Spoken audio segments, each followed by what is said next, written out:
Beneath the layers of earth and ice, deeper than the reach of ordinary memory, lies a possibility that unsettles everything we think we know about ourselves.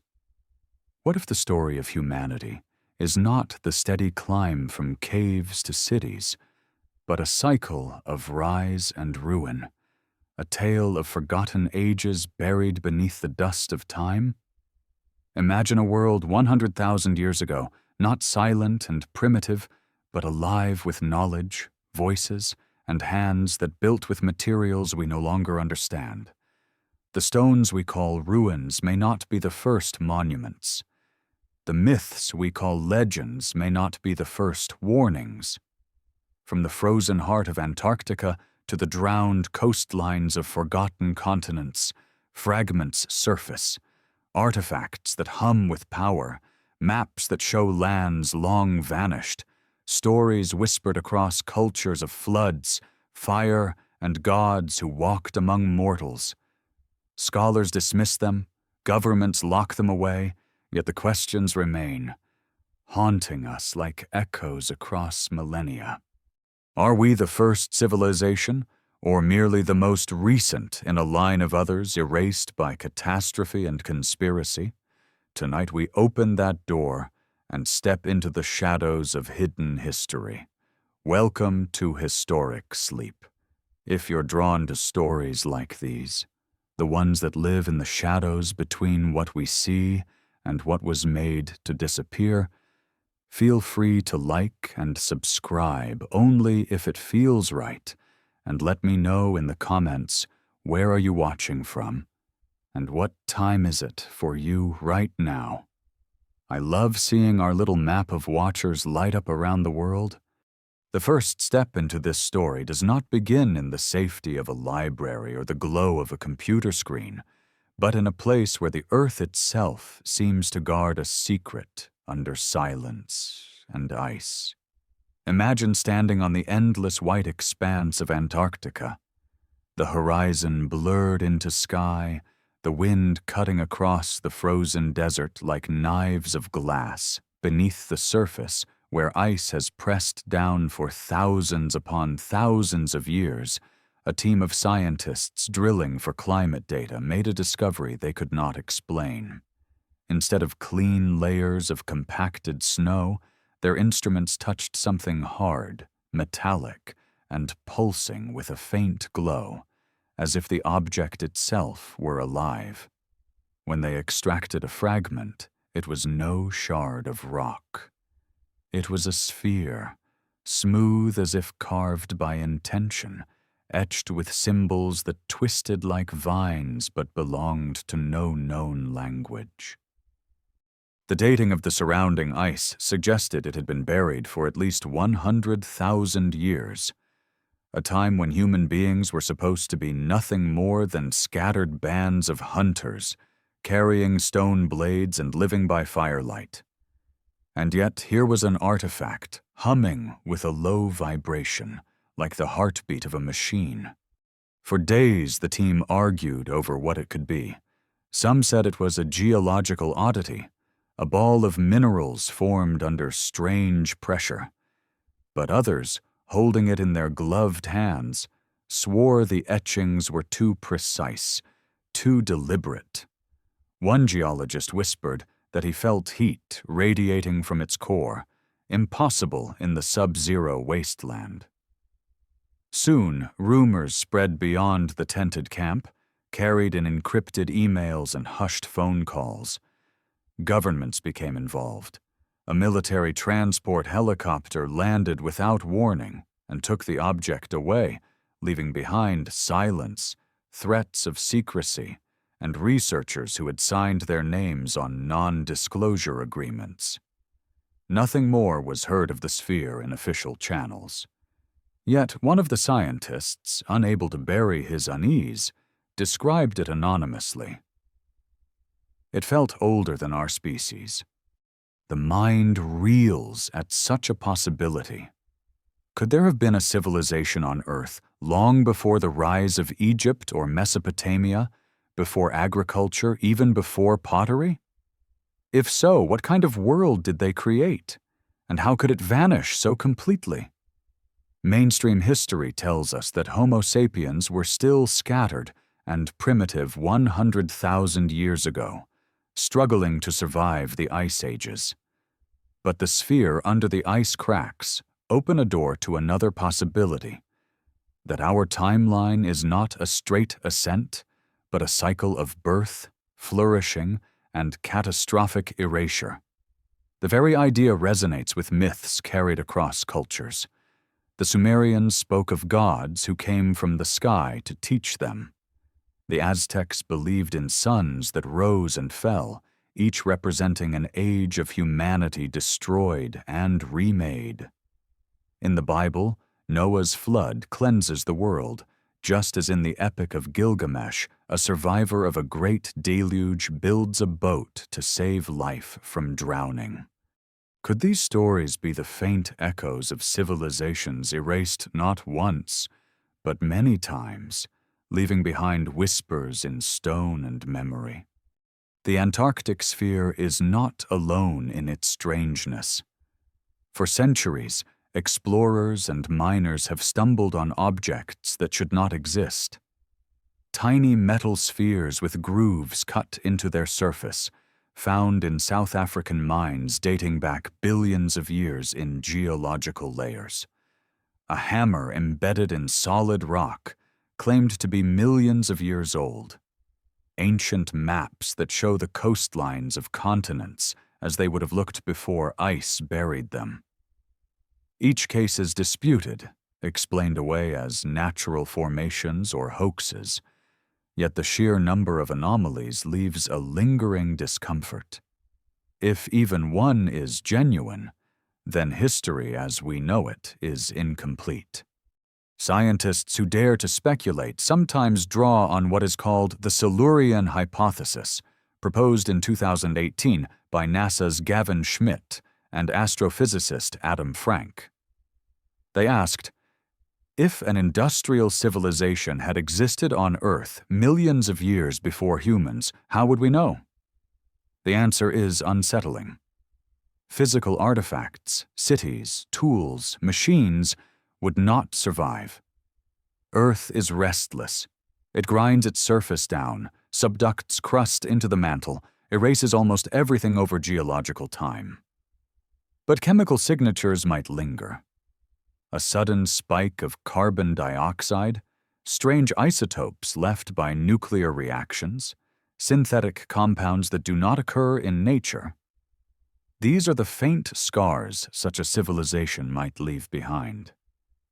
The Antarctic sphere, with its humming energy, could be one of those scars made physical. Imagine, then, Earth 100,000 years ago. We tend to picture a bleak world of glaciers, mammoths, and small human tribes eking out survival. But what if, in pockets of warmth, cities had risen? Towers grown from organic materials that shimmered in the sun, vessels crossing the skies without wings, knowledge of stars and elements so profound it makes our science seem young. It would not be the first time humans underestimated the deep past. For decades, archaeologists believed no civilization could have built monumental stone structures before the invention of farming. Then came the discovery of Göbekli Tepe in southeastern Turkey, 12,000 years old, with its massive carved pillars aligned to the heavens, older than the pyramids by thousands of years.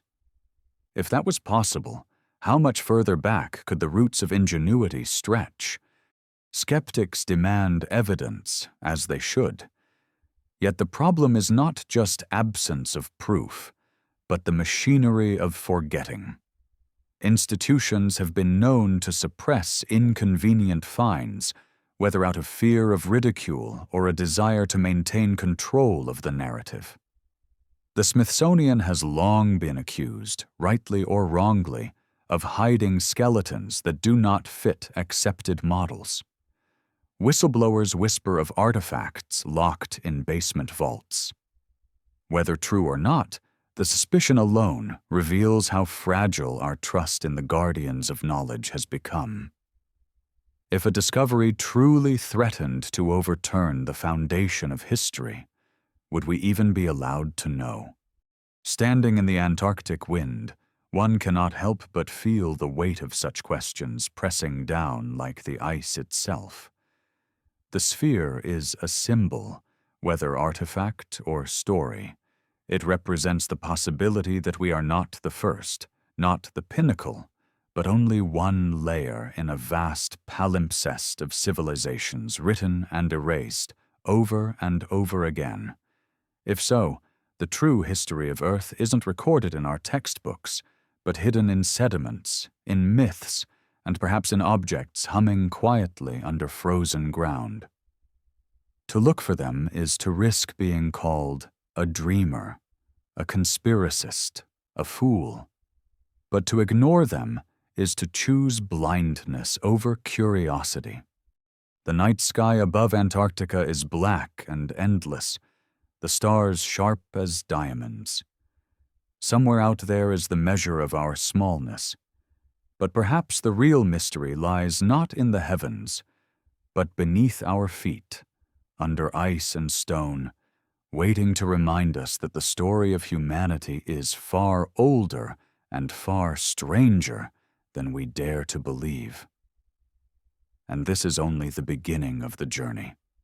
When we turn away from the frozen silence of Antarctica and walk into the long corridors of human memory, we encounter a strange pattern that repeats across continents and centuries. Civilizations rise, they flourish, and then they fall into shadow, leaving behind broken stones and half-remembered stories. The question that lingers, unspoken but insistent, is whether this pattern stretches further back than we allow ourselves to imagine. Could there have been entire ages of brilliance long before the first pharaohs carved their names into stone, ages whose ruins have been buried by time or drowned by seas?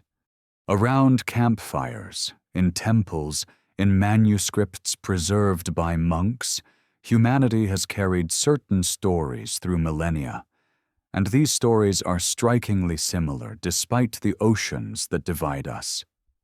Again and again, there are tales of floods that swallowed the world, of fires that fell from the heavens, of golden ages when gods walked among mortals only to vanish after catastrophe. The Bible tells of Noah building his ark to save life from waters that raged without mercy. The Sumerian epic of Gilgamesh describes Utnapishtim surviving a deluge sent to wipe out humanity, his boat resting on a distant mountain. In Hindu tradition, Manu is warned by a fish who is really a god in disguise, guiding him to build a vessel before the world is submerged. The Maya speak of suns destroyed and remade, of cycles in which humanity is born, thrives, and perishes. It is tempting to see these stories as myths, metaphors for renewal or morality.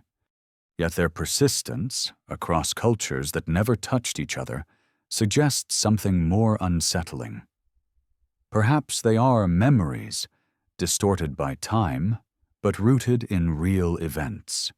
One voice that has carried this idea into the modern world belongs to Graham Hancock, a writer and researcher often labeled a heretic by orthodox archaeology. Hancock dares to suggest that a sophisticated global civilization thrived 12,000 years ago, only to be obliterated at the end of the last ice age by the impact of a comet during what scientists call the Younger Dryas period. In that moment, according to his theory, fire and water joined forces. Cosmic fragments striking the Earth unleashed floods, wildfires, and a sudden freeze that annihilated the infrastructure of a people who had mapped the heavens and built stone cities before history officially began. For mainstream scholars, such claims are reckless. Where are the ruins, they ask, the written records, the pottery, the roads? But Hancock counters with the riddle of Göbekli Tepe, a site in southeastern Turkey dating back to at least 9600 BC, where hunter-gatherers, supposedly incapable of monumental architecture, erected massive T-shaped pillars adorned with carvings of animals and celestial symbols. If they could build this, he argues, they were not as primitive as textbooks suggest. And if they built this, what else might they have built that is now lost beneath the sea, erased by flood or tectonic shift? To understand the weight of his argument, imagine the Earth not as a stable home, but as a stage constantly transformed. During the Ice Ages, sea levels dropped by more than 100 meters, exposing vast coastal plains that are now underwater. If a civilization had flourished there, its cities would lie drowned, scattered across the continental shelves. Sonar has revealed curious formations beneath the waves, terraces off the coast of Japan, structures in the Gulf of Cambay off India, that some interpret as drowned cities. To orthodox archaeology, they are natural formations or much younger settlements. But to those who dare to believe, they are whispers of a forgotten age. The cyclical nature of catastrophe is not just myth, but science. Astronomers chart comets that swing through the solar system on predictable paths. Geologists read layers of sediment that record sudden upheavals, floods, fires, volcanic winters. The Younger Dryas was one such rupture, but Hancock suggests it was only the latest in a long chain of resets. What if there were others? One 50,000 years ago, another 100,000 years ago. Each time, humanity or some predecessor may have built, dreamed, and then perished, leaving only faint traces and haunted stories. This idea rattles the foundations of how we think about progress. We like to imagine ourselves as the culmination of a straight line, a slow climb from caves to cities, from ignorance to enlightenment. But perhaps progress is not a line at all. Perhaps it is a circle or a spiral, where each turn brings brilliance followed by ruin, memory followed by forgetting. If so, we might not be unique. We might be the survivors of survivors, the inheritors of fragments from ancestors whose names we will never know. The myths themselves sometimes hint at this. The Greeks spoke of ages of men, the Golden Age, when people lived in harmony with gods, the Silver Age, when arrogance led to downfall, the Bronze Age, when warriors rose and fell, the Age of Heroes, whose memory we glimpse in epic tales, and finally the Iron Age, our own time, shadowed by toil and decline. In Mesoamerica, the Five Suns tell of worlds destroyed by jaguars, fire, wind, and water, with ours as the fifth attempt at human society. These are not merely stories of punishment. They are stories of cycles, of civilizations erased and reborn. Why do we resist taking them seriously? Perhaps because to admit their truth would destabilize the fragile scaffolding of our own history. If we are only the latest chapter in a book written and burned many times, then our accomplishments lose their singularity, our technologies, our cities, our pride. They may all be temporary, destined to vanish as surely as those before us. This is a truth both terrifying and humbling. And yet, the allure of this possibility is undeniable. It reframes our place on Earth, not as the sole inventors of civilization, but as participants in a grand cycle of rise and fall. It connects us to myths that suddenly feel less like fantasy and more like inherited memory. the dreamlike recollections of ancestors who survived catastrophe and whispered warnings into story form. When Hancock speaks of comet impacts and drowned coastlines, he is not only challenging archaeologists, but giving shape to the suspicion that lingers in all of us, that our history is incomplete and our pride in being first is misplaced. Picture the ruins of a city on a sunken plain, its walls collapsed but its layout still faintly visible beneath the shifting sands of the sea. Imagine walking through those streets if they were dry, hearing the voices of people who spoke no language we know, yet who built, farmed, studied the stars, and perhaps even warned their children of disasters yet to come. Those children may have become the survivors who, stripped of their heritage, told stories of gods, floods, and ages long gone. The stories became myths, the myths became religion, and the truth, like the Antarctic sphere, slipped into silence. To step into this possibility is to accept that the past may be vaster than we can grasp, and that darkness, forgetting, is not an absence but a veil. Beyond that veil may lie whole civilizations erased from the record, their memory preserved only in stories of destruction that echo across the world. And as we listen to those echoes, we must ask, are they warnings not only from the past, but for the future?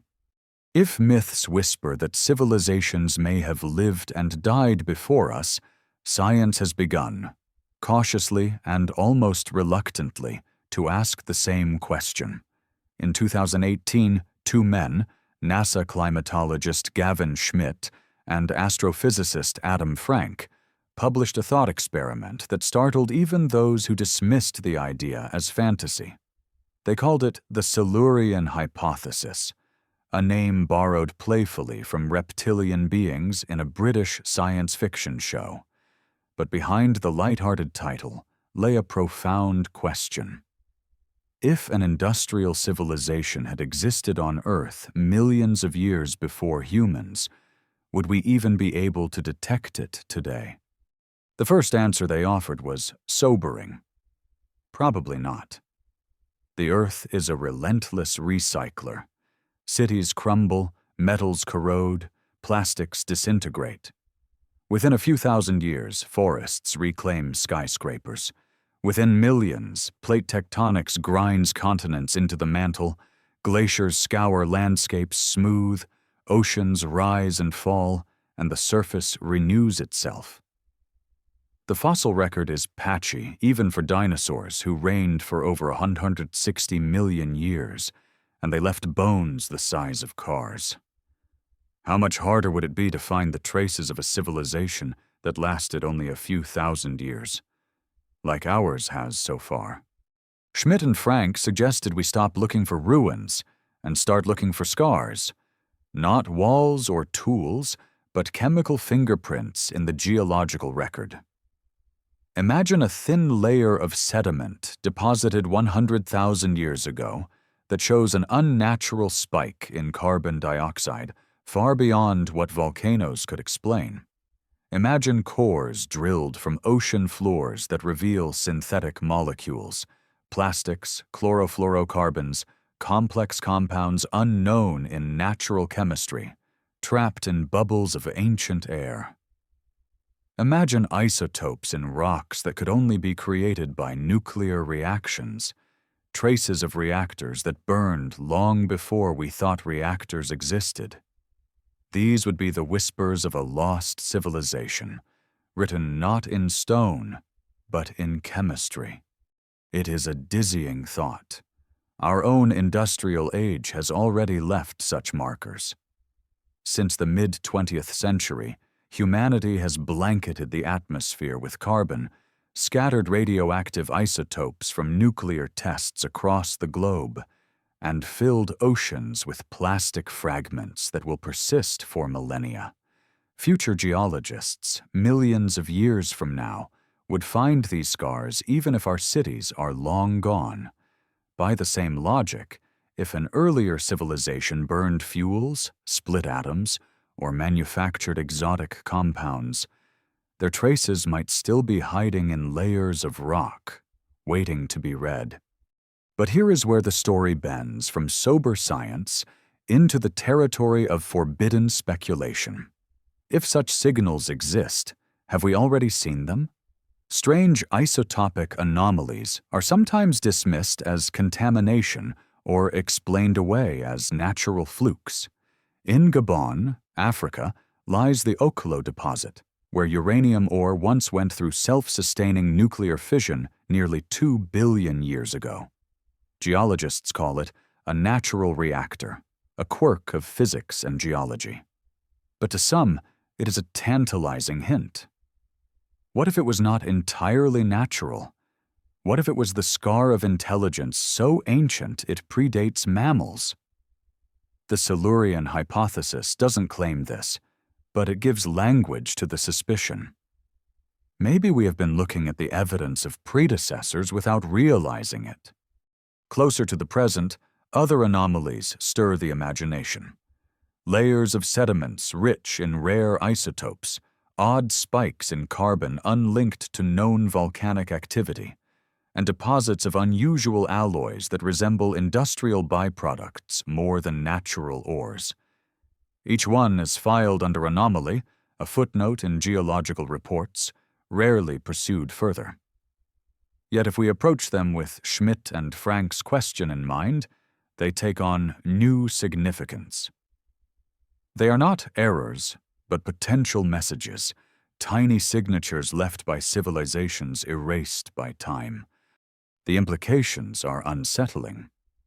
If there was a civilization 100,000 years ago, it would have lived during an interglacial warm period when ice retreated and sea levels dropped, exposing vast fertile coasts. They could have thrived in places now drowned. Their waste might lie buried under seafloor mud, their reactors dissolved into ore veins, their plastics fragmented into particles we mistake for ancient organic debris.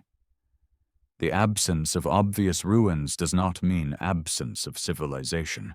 It means we have been searching with the wrong lens. Consider how we date our own age. We point to steel towers, satellites, concrete highways, but imagine compressing the future into geological time. 10,000 years from now, the steel will have rusted to dust. 100,000 years, the concrete will be cracked and buried. 1,000,000 years, the continents will have shifted, dragging our cities into subduction zones. What remains will not be monuments, but chemistry. Thin layers in rock, radioactive isotopes, and altered soil. If this is true for us, it must also be true for any who came before. This leads to a haunting possibility. What if we have already walked past the evidence, brushed it from dust, and dismissed it because it did not fit our story? Archaeologists call this survival bias. We reconstruct the past based only on what endures, not what was lost. Stone tools, pottery, bones, they last. But imagine if a civilization favored biodegradable materials, advanced polymers designed to vanish without a trace, or organic circuits woven from living tissue. None of that would survive long enough for us to find. And so we tell ourselves, there was nothing? The Silurian hypothesis is not a declaration. It does not claim proof of forgotten civilizations. Instead, it is a mirror held up to our arrogance. It reminds us that absence of evidence is not evidence of absence. It dares us to question what we assume about the past and, more provocatively, about our own future. Because if civilizations can rise and fall without leaving clear ruins, then our own age may be just another chapter in a much older, much longer story. In quiet moments, when scientists drill ice cores or sift through ocean sediment, perhaps the thought lingers. What if the strange reading on the instrument is not error, but memory? What if a faint chemical scar is the last heartbeat of a society long gone? And what if, buried beneath our certainty, the earth is trying to tell us that we are not the first to dream of fire, of machines, of stars? The wind that sweeps across deserts, the glaciers that grind mountains into sand, the seas that bury coastlines. They are ruthless editors. But sometimes, even the best editor leaves behind a trace. And in those traces lies the possibility that we share this planet not only with the ghosts of animals extinct for millions of years, but with the ghosts of civilizations, intelligent and ambitious, whose names are lost, yet whose fingerprints still smolder in stone and soil.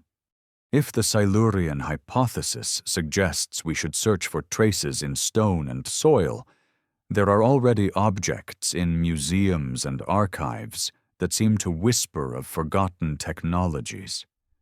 They are small, fragile, almost ordinary at first glance, yet they carry an unsettling weight because they do not belong to the timeline we have drawn for ourselves.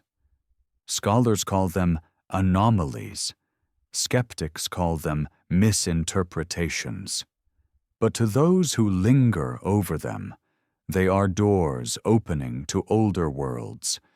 One such door lies in a museum case in Baghdad, its label quiet, almost apologetic. A clay jar, no larger than a man's fist, dated to around 2,000 years ago. The object is known as the Baghdad Battery. At first glance, it looks harmless, a humble vessel of terracotta.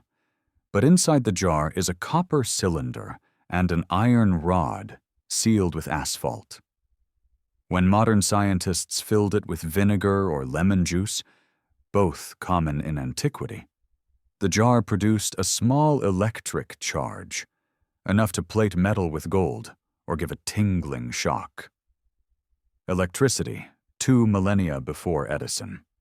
Some dismiss it as coincidence, a container for sacred scrolls whose shape mimicked a galvanic cell. Others imagine priests dipping wires into jars and revealing sparks to awe their followers. And the boldest dreamers go further. What if this was not an isolated invention, but the faint remnant of an older science, one inherited from a civilization that lived tens of thousands of years before history? If the Baghdad Battery hums with possibility, the Antikythera mechanism sings with precision. Pulled from the wreckage of a Greek ship that sank around 100 BC, this corroded bronze box seemed at first to be no more than a lump of metal fused by the sea. But when cleaned and studied, its secret emerged. Inside were more than 30 interlocking gears, crafted with astonishing complexity, inscribed with markings that tracked the movements of the sun, moon, and planets. It was, in essence, an analog computer, capable of predicting eclipses and charting celestial cycles centuries in advance. Nothing like it would appear again until the clockwork of the Renaissance, over 1,000 years later. To Orthodox historians, it was the work of genius artisans, perhaps inspired by thinkers like Hipparchus. To fringe theorists, it is a puzzle piece from a much larger picture. How did such knowledge appear so suddenly, only to vanish for centuries? Was the Antikythera mechanism the product of a long tradition of engineering that left no other survivors, as if it were a child of parents erased from memory? Or was it, as some suggest, a gift, knowledge passed down through fragments of an older, greater civilization whose libraries and workshops sank beneath flood or ash? Then there are the objects found not in museums, but in mines, riverbeds, and cliffs, each one wrapped in controversy. Miners in South Africa once unearthed metallic spheres, some etched with perfect grooves around their middle, in rock layers dated billions of years old. Geologists explain them as natural concretions of mineral, their grooves the result of crystalline growth.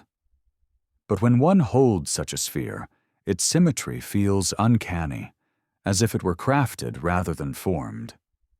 Skeptics dismiss it. Believers whisper that it may be the fragment of a machine built in an age before mammals walked the earth. Another enigma emerged from Texas in the 1930s when a hammer encased in solid rock was found by hikers. The wooden handle had partially turned to coal, the metal head fused in stone. Some claimed the rock was over 100 million years old. Others argued the concretion formed more recently around a modern hammer. The debate continues, with photographs fueling fascination on the fringes of archaeology. To some, it is a curiosity. To others, it is a message that our assumptions about time and technology may be deeply flawed.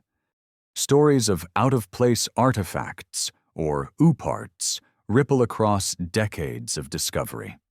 A spark plug allegedly found in a geode, a tiny model resembling an airplane unearthed from a tomb in Colombia, petroglyphs that resemble astronauts, cave paintings that show disc-shaped objects in the sky. Each case has explanations, mundane and rational. Yet together they create a chorus that refuses to fall silent. Why do these anomalies persist? Why do they resonate so strongly with us, even when experts assure us there is nothing to them? Perhaps it is because they answer to a hunger that lives beneath our skepticism. The hunger to know that our story is larger, stranger, and older than we have been told. The Baghdad battery, the Antikythera mechanism, the metallic spheres and fossilized hammer, each of these could be explained individually. But collectively, they suggest the tantalizing possibility that fragments of knowledge, fragments of memory, have survived from cycles of civilization long forgotten. They are like seashells found on a mountaintop. Alone, they could be dismissed. Together they whisper of oceans that once covered the land. Consider for a moment what future archaeologists might find of our own age. A fragment of circuit board preserved in amber-like resin, a rusted gear lodged in sediment, a spark plug encased in stone. Stripped of context, these too could be dismissed as curiosities, misunderstood by scholars who have forgotten the shape of our world. In the same way, perhaps, the artifacts we call anomalies are misunderstood relics of societies erased, their contexts drowned, burned, or ground to dust. Skeptics often argue that extraordinary claims require extraordinary evidence, and they are right. But perhaps the evidence is all around us, hidden in plain sight, waiting for a shift in perspective. What we call anomalies may be the scattered bones of forgotten ages, bones not of animals but of ideas, technologies, and dreams. To dismiss them is to guard our timeline like a fortress, but to entertain them is to open the gates to a landscape of history far vaster than we allow ourselves to see. And so the Baghdad battery hums quietly in its glass case. The Antikythera mechanism turns its corroded gears, and the metallic spheres sit in drawers of geology labs, their grooves polished by time. They do not shout, they do not demand, they whisper, and in their whispers lies the possibility that humanity's story is not a straight road, but a labyrinth of forgotten paths, some leading to places brighter, stranger, and older than we dare to believe. In 1929, while scholars were cataloging forgotten manuscripts in the Topkapi Palace of Istanbul, they unfolded a map that should not have existed. Drawn on gazelle skin in 1513 by the Ottoman admiral and cartographer Piri Reis, it was a stunning mosaic of the known world at the dawn of Europe's age of discovery.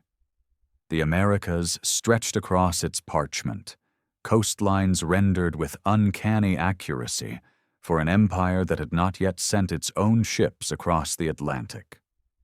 But the true mystery was not the Americas. It was the southern edge of the map, where coastlines curled into a shape that looked uncannily like Antarctica, 3 centuries before explorers claimed to have seen the frozen continent. And stranger still, the landmass was drawn without ice, its shores open, rivers flowing, mountains rising bare. How could such a vision have come to a sailor of the 16th century?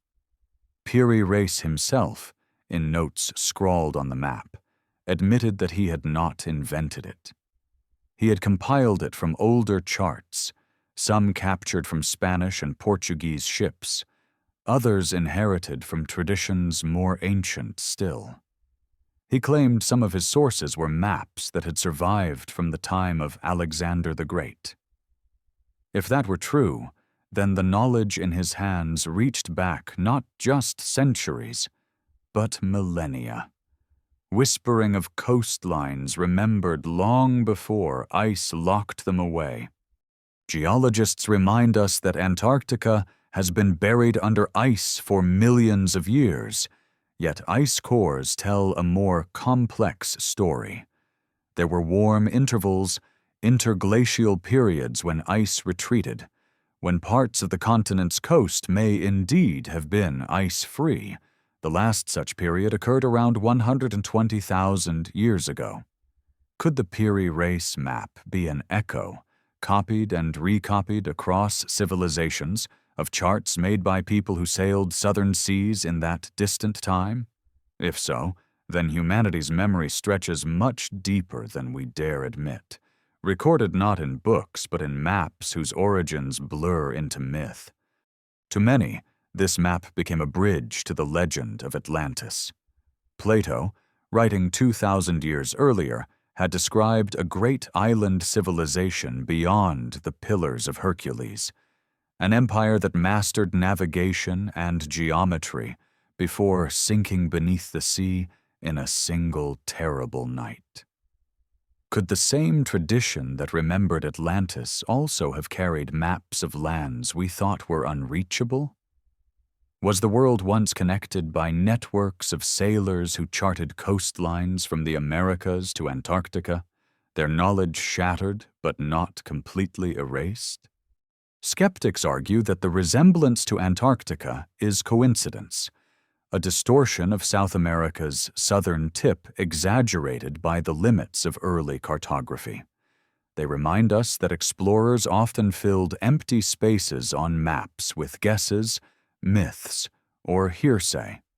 Yet the more one studies the Piri Reis chart, the more it resists such dismissal. The details of river mouths, the precision of latitude, the odd accuracy of a world supposedly half unknown. These suggest something more deliberate, something preserved. Other maps echo this enigma. The Orontius Phineus map of 1531 also shows Antarctica, ice-free and detailed. The Boache map of 1737 sketches subglacial rivers and mountains that modern radar has only recently confirmed beneath the ice. Each case invites the same unsettling question. Are these coincidences, strokes of luck by imaginative map-makers? Or are they remnants of a tradition older than history, passed from hands to hands until its origins were forgotten? If one accepts the later, then maps are not merely tools of navigation, but artifacts of memory, palimpsests of knowledge from civilizations erased by flood or fire. Imagine a sailor 100,000 years ago, guided by stars that look the same as ours, sketching coastlines on hides or bark. His charts survive through catastrophe, salvaged by survivors who can no longer explain how they were made. Centuries later, they are copied, altered, misunderstood, yet their bones remain true enough that when Piri Reis inked his gazelle skin, he unknowingly carried the voice of a seafarer who may have lived before the birth of agriculture. This possibility casts shadows across the entire discipline of history. If knowledge can leap across millennia, preserved in fragments, then our sense of what is ancient and what is modern collapses. The neat boundaries between myth and fact blur. A map becomes not just a record of coastlines, but a testament to continuity, a bridge between cycles of civilization. It whispers that memory does not always die. It drifts like a bottle at sea waiting to be found.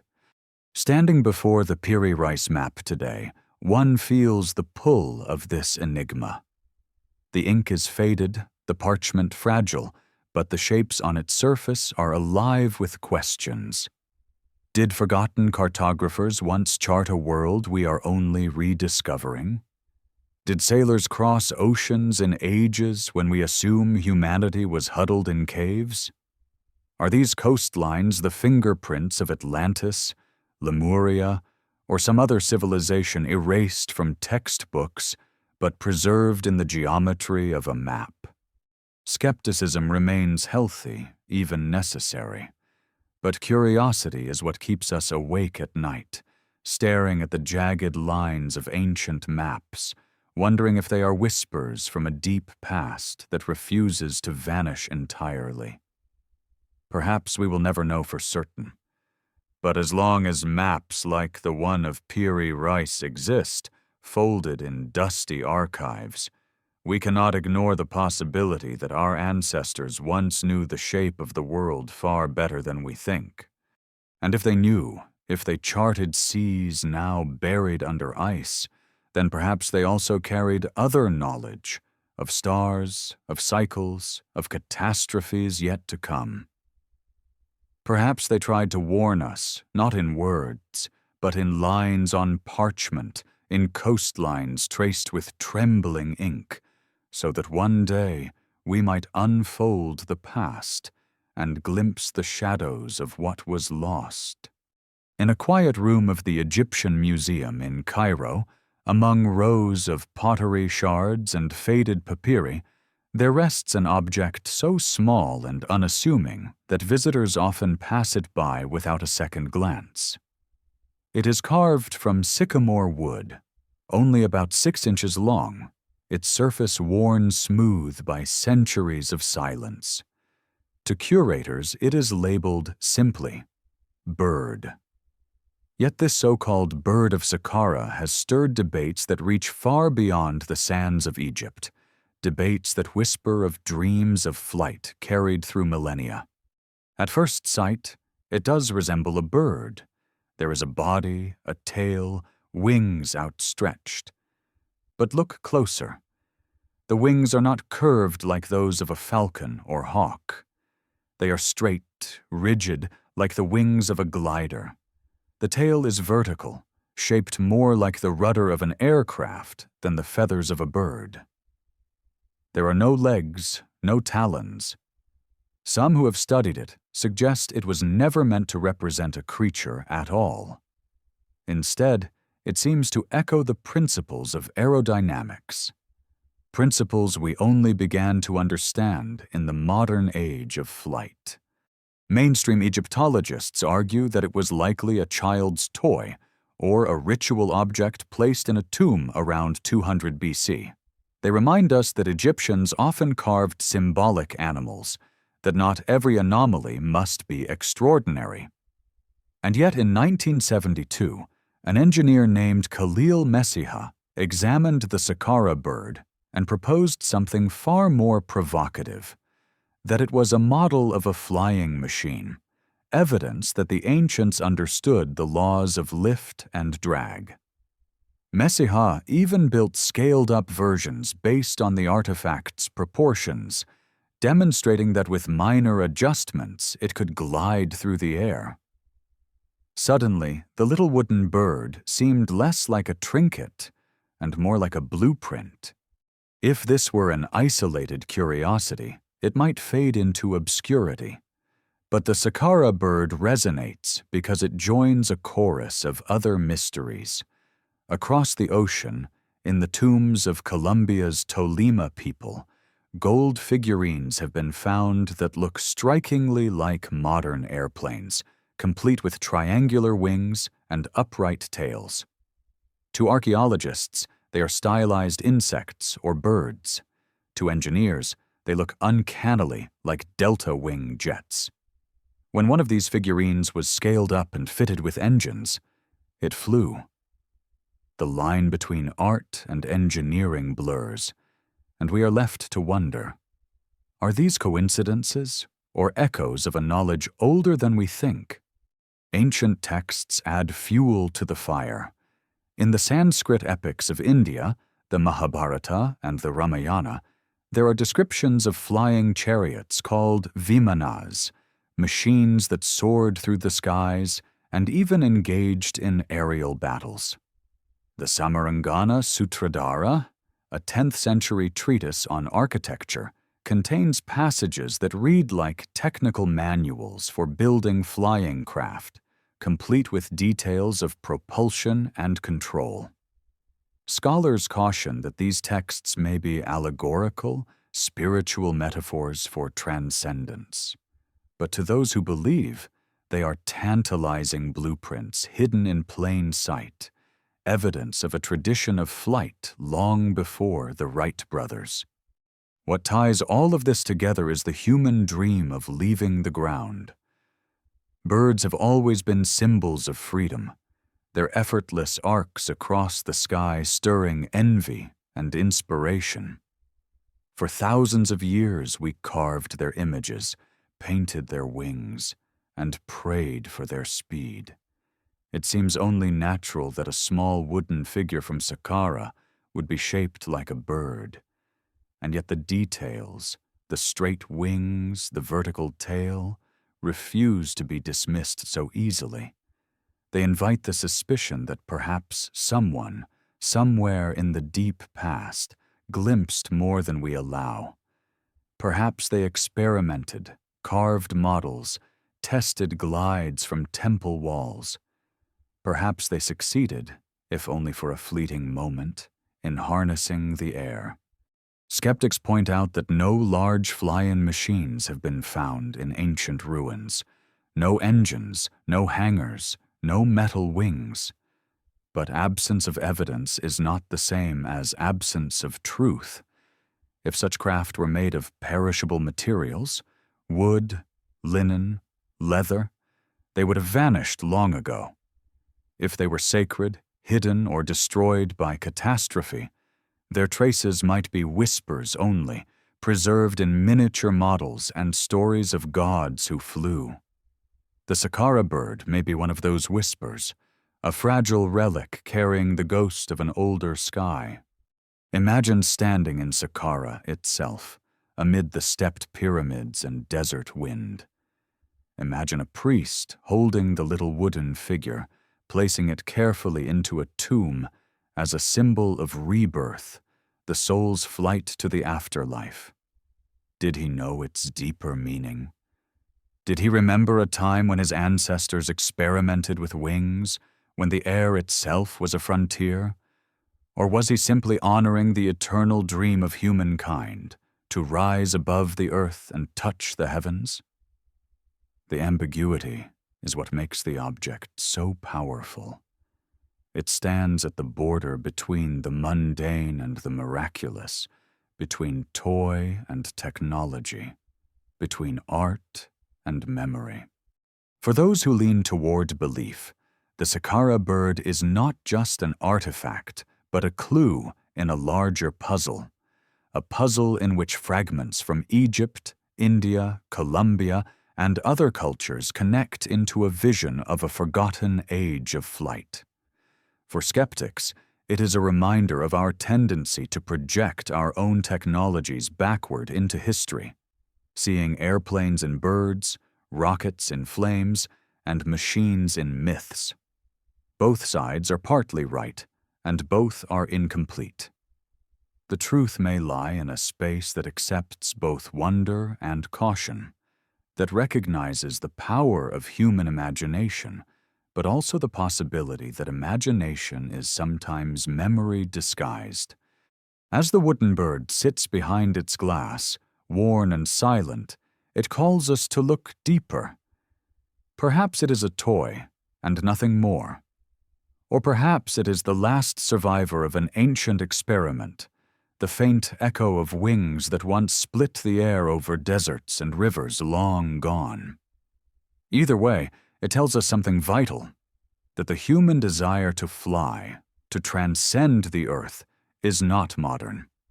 It is as old as our species, and maybe older still.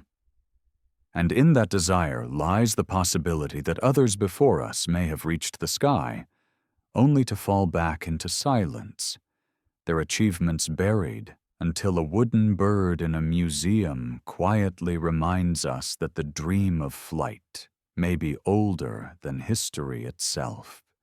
Among all the legends of lost worlds, none has haunted imagination more than Atlantis. The story begins not in ruins or artifacts, but in the writings of a philosopher. Around 360 BC, Plato, in his dialogues Timaeus and Critias, described a vast island empire that lay beyond the Pillars of Hercules, the narrow strait we now call Gibraltar. Atlantis, he said, was larger than Libya and Asia combined, rich in resources, radiant with temples of gold and ivory, and ruled by kings descended from Poseidon himself. Its people commanded fleets, built concentric rings of land and water around their capital, and reached across seas to dominate neighbors. But pride corrupted them, and in a single terrible night of earthquakes and floods, the island sank beneath the waves, leaving only memory. For centuries, scholars debated whether Plato had invented Atlantis as allegory, a parable of hubris and downfall meant to caution Athens, or whether he recorded a story passed down from Egyptian priests, who in turn preserved even older traditions. Critics point out that no trace of such an island exists where Plato placed it, yet the power of the tale is undeniable. It endures because it touches something deep, the fear that greatness carries the seed of its own destruction, and the hope that buried beneath oceans lie the ruins of civilizations greater than our own.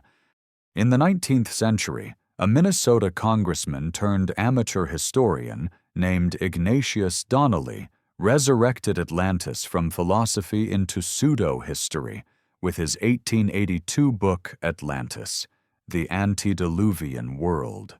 Donnelly argued that Atlantis was not allegory at all, but the cradle of all civilization. According to him, the arts, sciences, and technologies of Egypt, Mesopotamia, and the Americas had a common origin in Atlantis, whose survivors spread knowledge after their homeland perished in a cataclysmic flood.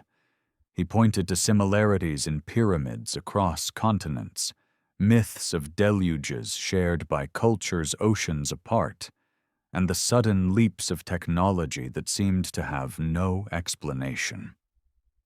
Though his scholarship was flawed, his vision captured the imagination of a generation. Atlantis became not just a myth, but a missing chapter of human history. From that point forward, Atlantis seeped into culture, inspiring explorers, mystics, and writers. Some searched the Mediterranean, believing Plato's account was more literal than symbolic. Others looked to the Atlantic Ocean, the Caribbean, even Antarctica. In the 20th century, the idea fused with occult traditions. Helena Blavatsky's Theosophy spoke of Atlanteans as a root race of humanity, beings of immense psychic power. Later, Edgar Cayce, the American sleeping prophet, claimed in trances that Atlantis had used crystals as energy sources and that its ruins would one day rise near the Bahamas. Whether in philosophy, pseudo-history, or mysticism, Atlantis became more than a place. It became a canvas onto which we projected our dreams and fears. But if we step back from fantasy, there remain reasons why Atlantis resonates so powerfully. Plato wrote of it more than 2,000 years ago, but floods and drowned lands are real. At the end of the last ice age, rising seas swallowed vast stretches of coast. Doggerland in the North Sea, once a fertile plain, vanished beneath waves. Sunderland in Southeast Asia, homeland to millions, became archipelagos of Indonesia. The Black Sea may have once been a lake suddenly flooded by Mediterranean waters. To survivors, these disasters would have seemed like worlds ending overnight. Their stories, passed down, could easily have inspired tales of mighty lands lost forever. Atlantis may not have been a single island empire, but the collective memory of drowned continents and forgotten coasts. Still, Plato's details tantalize. Concentric rings of canals and walls recall no ordinary city but a planned marvel, like the memory of something extraordinary.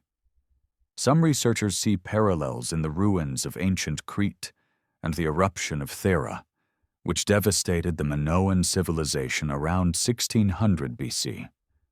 The sudden destruction of a seafaring empire, preserved in myth as Atlantis, could have been inspired by Minoan downfall. Others argue Plato exaggerated fragments of Egyptian lore, reshaping them into philosophical parable. And yet the idea refuses to die. Why? Perhaps because humans intuitively feel that history is deeper and stranger than we are told, and Atlantis embodies that hunger. Imagine what it would mean if Atlantis had been real, not only as a city of stone, but as a beacon of knowledge. Imagine walking streets paved in marble, hearing voices in languages older than Sanskrit, seeing workshops where artisans bent light through crystal lenses or charted the heavens with instruments now rusted away. Imagine ships sailing farther than we think possible, connecting worlds long before Columbus. If such a place existed and perished, then what we call civilization might be but a fragment, a remnant of something greater erased by water and time. Even if Atlantis is fiction, it has shaped reality. Explorers searched the seas inspired by its promise. Archaeologists have looked differently at ruins, wondering if they might hide connections across oceans. Writers and visionaries have used it as a symbol for both utopia and hubris. The legend has power precisely because it balances between truth and myth, between the possible and the impossible. Standing before Plato's words, one feels the weight of uncertainty. Was he warning his city about arrogance? Was he preserving a memory whispered across generations, a memory of floods and suns that perished? Or was he both philosopher and historian, blurring allegory with history in ways that defy our categories? We cannot know. But Atlantis remains, not beneath waves perhaps, but in our minds, where it refuses to sink. The story of Atlantis is not just about a lost land. It is about us, our longing for origins, our fear of downfall, our suspicion that we are not the first to dream of greatness. Whether Plato invented it or preserved it, the legend endures because it asks the question we dare not silence. Could there have been a civilization more advanced than we know, erased by the sea, waiting for us to remember? If Atlantis belongs to the West, Then its counterpart in the East is the myth of Lemuria, or, as some later called it, Mu. The story begins not with philosophers but with naturalists of the 19th century who puzzled over a strange riddle of biology. How could lemurs, those wide-eyed primates, be found both in Madagascar and India, yet not in Africa or the Middle East between them? Some scientists proposed a lost landmass that once connected the two regions, a bridge across the Indian Ocean that later sank. They called it Lemuria. The theory was eventually discarded as plate tectonics reshaped our understanding of continents. But the word Lemuria did not die. It drifted into the imaginations of mystics and writers, growing into something far larger than zoology. In the late 19th century, Helena Blavatsky, founder of the Theosophical Society, seized upon Lemuria as one of her root races, stages in the spiritual evolution of humanity. To her followers, Lemurians were not simple primates, but towering beings, psychic and luminous, who thrived long before recorded history. Their civilization, she claimed, stretched across the Indian and Pacific Oceans, until earthquakes and floods consigned it to memory. For Theosophy, Lemuria was more than a land. It was an age, an epoch when humans were closer to gods. Critics dismissed it as fantasy, but the idea seeped into literature, folklore, and esoteric traditions, transforming a forgotten scientific hypothesis into a mythic continent. In the early 20th century, another figure breathed new life into the legend. James Churchward, a British-born occultist who served in India, claimed he had been shown ancient tablets inscribed with the wisdom of the Nakul, a priestly order preserving the memory of Mu.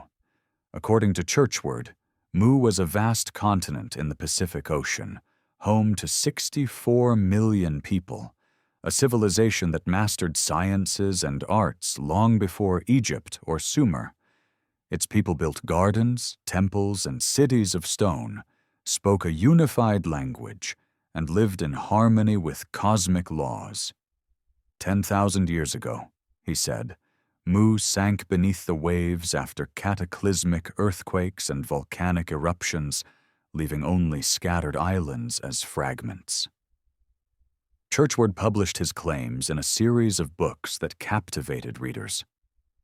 Though mainstream historians scoffed, the public was enchanted. The allure of Mu lies partly in geography. The Pacific is vast, dotted with archipelagos that feel like the shattered peaks of something once larger. Polynesian myths speak of Hawaii, the ancestral homeland lost across the sea. Hawaiian chants recall lands swallowed by waves. Easter Island, with its brooding stone statues, stands like a sentinel guarding mysteries of migration and memory. To believers, these stories are fragments of a greater truth. That once a continent thrived here, its people sailing across the Pacific, seeding cultures that now seem isolated. Modern science dismisses the idea of a sunken Pacific continent. Plate tectonics tells us that oceanic crust is too thin and dense to rise as large continents, and when it sinks, it melts into the mantle, leaving no trace.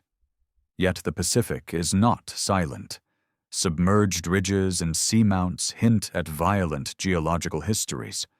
Off the coast of Japan lies Yonaguni, an underwater formation of terraces, steps, and flat surfaces that some divers insist are man-made ruins, a drowned city. Others call it a natural formation carved by currents and fractures. The debate remains unresolved, but the very possibility electrifies imaginations. What if Yonaguni is a surviving fragment of Mu? The legends of Mu and Lemuria may not align with geology, but they resonate with the human hunger for origins. We long to believe that we are not the first navigators, not the first dreamers to cross the ocean. When Polynesians speak of lost homelands, when Tamil poets sing of Kumari Kandam, when the Japanese sea reveals strange terraces, we sense a chorus of memories that cannot be dismissed outright. Perhaps Mu is not a single continent, but a tapestry of stories, woven from real floods, migrations, and disasters that scarred generations. Even if Mu never existed as Churchward imagined, it has left a powerful cultural legacy. Writers of science fiction used it as a setting for tales of utopia and apocalypse. Spiritual seekers embraced it as a symbol of wisdom lost, urging humanity to remember forgotten truths. Explorers dove into the Pacific depths, searching for ruins, hoping to find pillars or statues beneath coral. And ordinary people, gazing at maps of the ocean's immensity, let their imaginations drift to the possibility of a world erased. What gives Mu its staying power is not evidence, but possibility. The Pacific covers nearly a third of Earth's surface, much of it unexplored even today. Mountains taller than the Alps lie hidden beneath its waves. Trenches plunge deeper than Everest is high. If there were ever a place where a civilization could vanish without leaving clear traces, it would be here. The sheer scale invites mystery. Imagine standing on a cliff in ancient times, watching the ocean swallow your homeland. Imagine carrying fragments of memory, songs, carvings, stories, across the waves to new islands. Your children grow, your grandchildren forget, but the story lingers, softened into myth. Centuries later, explorers and mystics reinterpret it as a lost continent, giving it names like Lemuria and Mu. In that sense, perhaps the myth is true, not in geography but in memory. Something was lost, something was drowned, and across oceans, the echoes remain. As with Atlantis, we may never know whether Mu or Lemuria were places of stone and soil, but their legends serve another purpose. They remind us that human history is not a closed book, but a palimpsest, written and rewritten, with whole chapters erased yet still faintly legible. When we hear of Mu, we are hearing the voice of longing, for origins, for unity, for a time when humanity lived close to the gods or the stars. Whether fact or fable, the myth of a drowned continent in the Pacific holds us because it embodies a truth we feel in our bones, that civilizations rise, fall, and vanish, but memory lingers like a shadow on the waves. Far from the Atlantic's Atlantis and the Pacific's Mu, another legend lingers on the southern tip of India, carried not by philosophers or mystics from the West, but by poets and storytellers of the Tamil people. They call it Kumari Kandam, a lost land beneath the Indian Ocean, once home to a flourishing Dravidian civilization. To Tamil tradition, this was not merely a mythical paradise, but the ancestral ground of culture, language, and memory itself. Its people composed epics, governed kingdoms, and built cities before the seas rose to swallow them, leaving only scattered coasts and whispers of glory. The earliest hints of Kumari Kandam appear in Tamil Sangam literature, a body of poetry said to have been created in academies that lasted thousands of years. According to legend, the first two Sangams, vast gatherings of poets and scholars, were held in cities that now lie beneath the waves. Only the third, in Madurai, survived into history. The idea of entire literary academies lost to the sea blurs the line between story and catastrophe. Could such tales be exaggerations of real floods that reshaped the southern coasts of India? Or are they echoes of a civilization erased long before we thought writing or poetry could exist?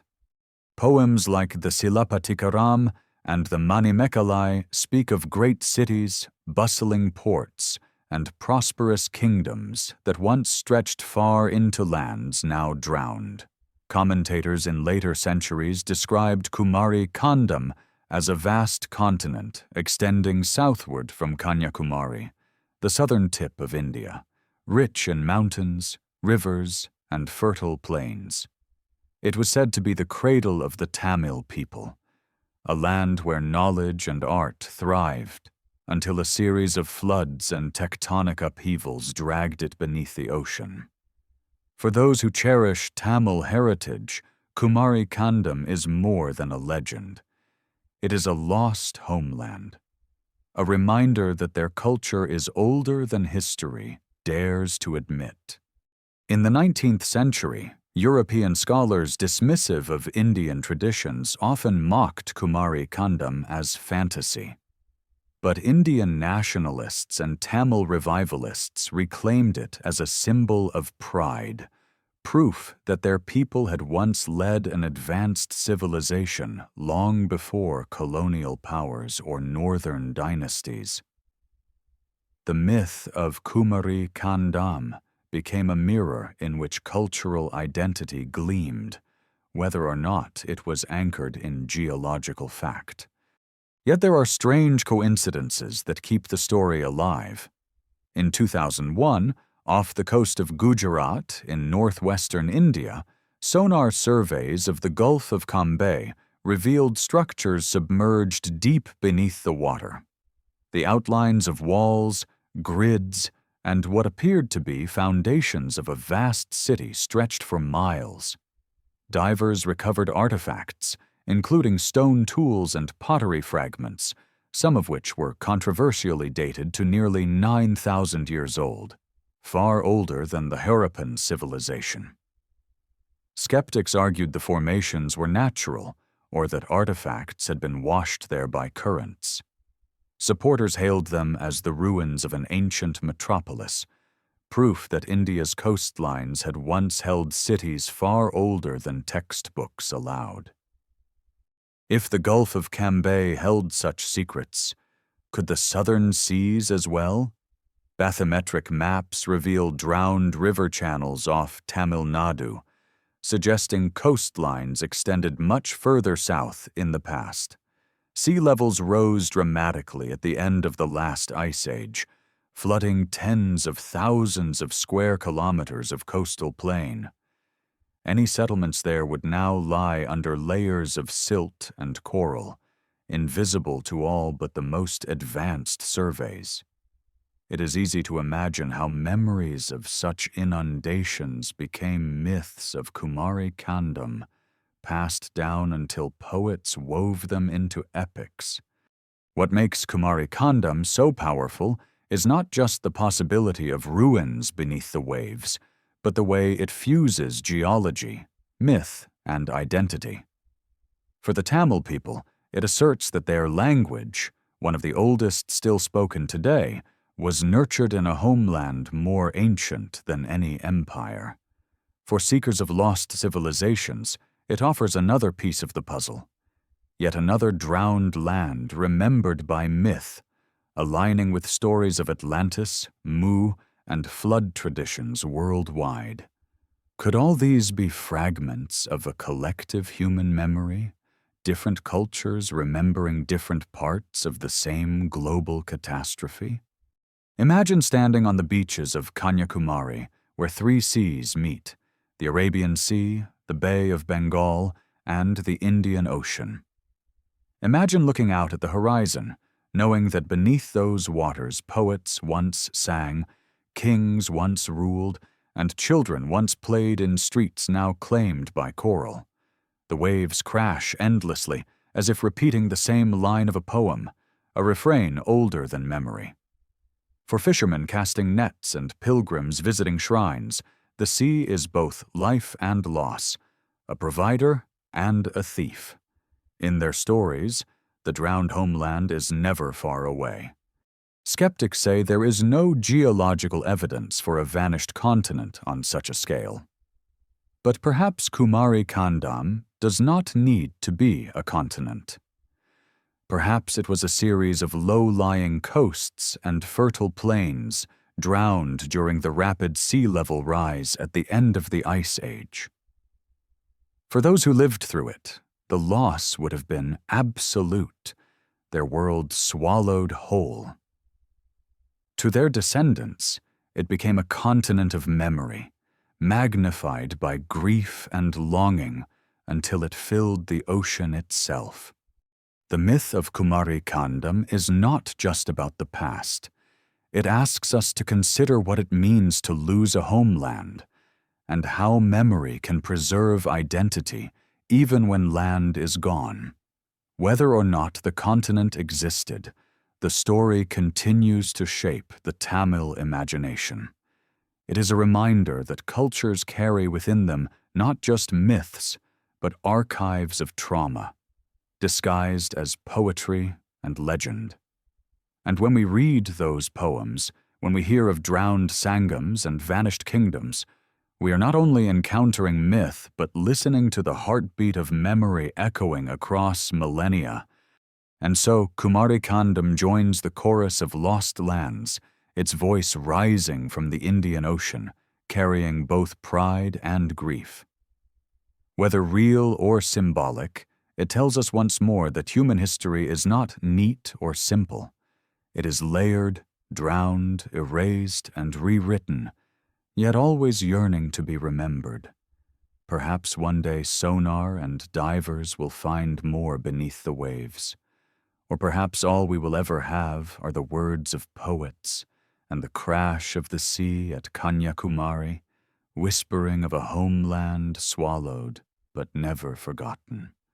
In the farthest reaches of imagination, beyond the maps of explorers and the limits of familiar seas, ancient cultures whispered of northern and hidden kingdoms, places radiant with light and wisdom, unreachable yet unforgettable.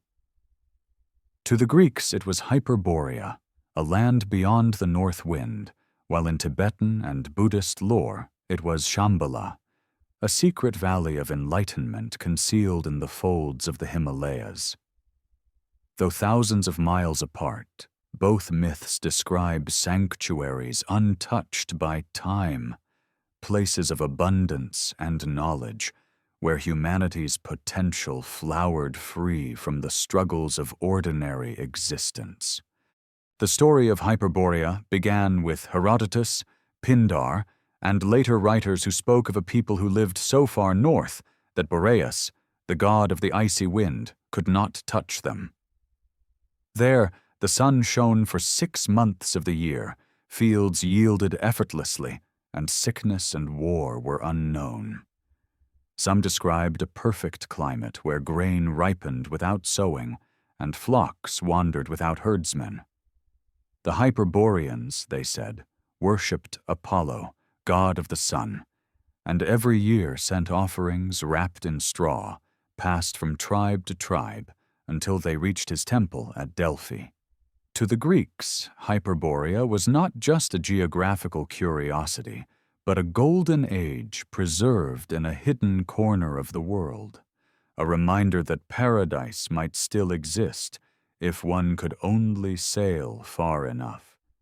Skeptics see in this myth the echoes of polar phenomena, the midnight sun, the long days and nights near the Arctic Circle.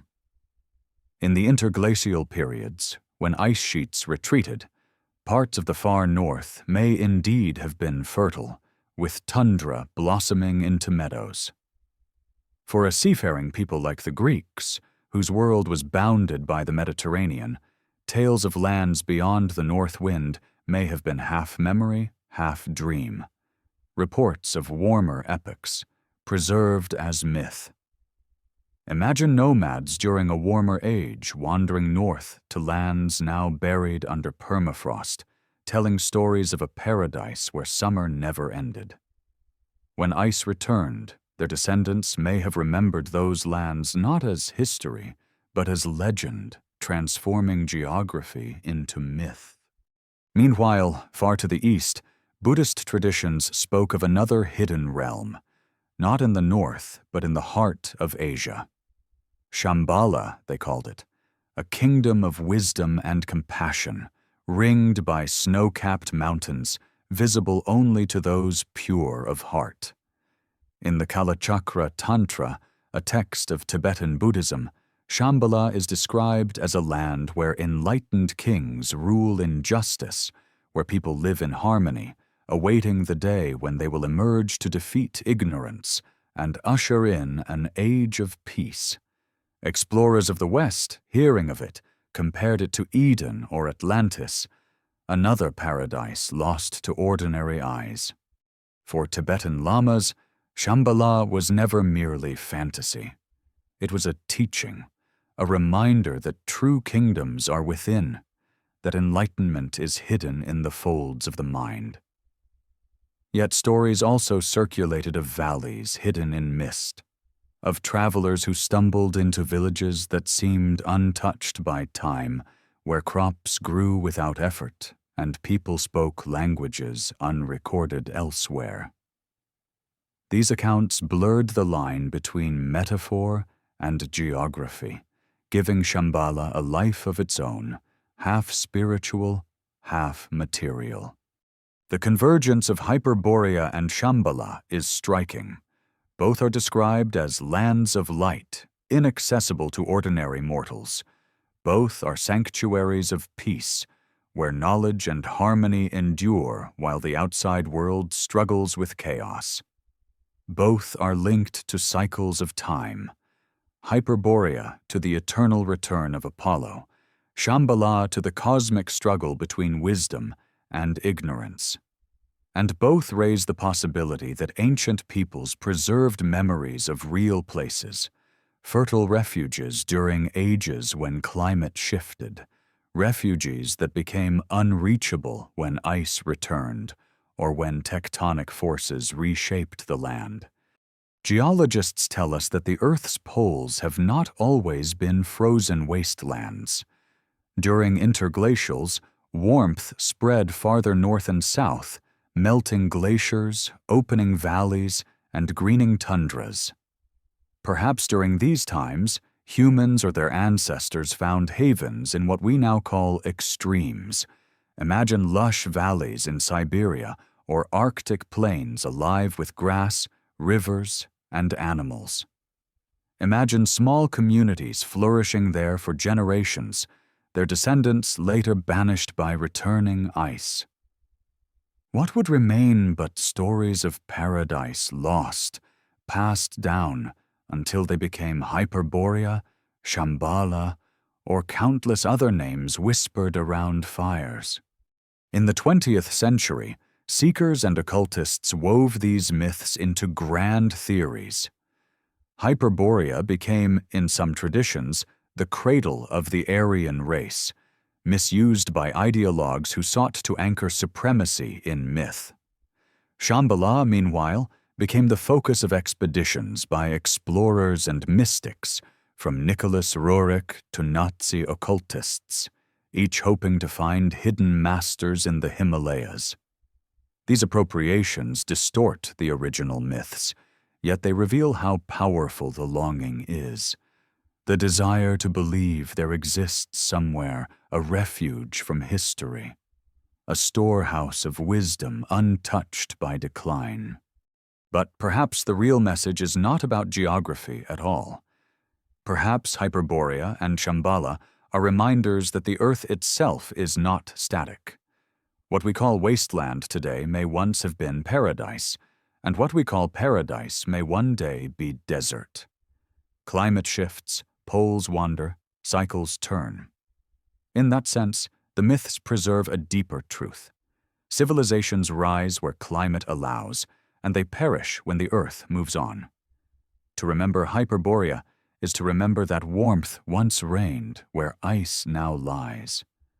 To remember Shambhala is to remember that valleys now barren may once have fed nations.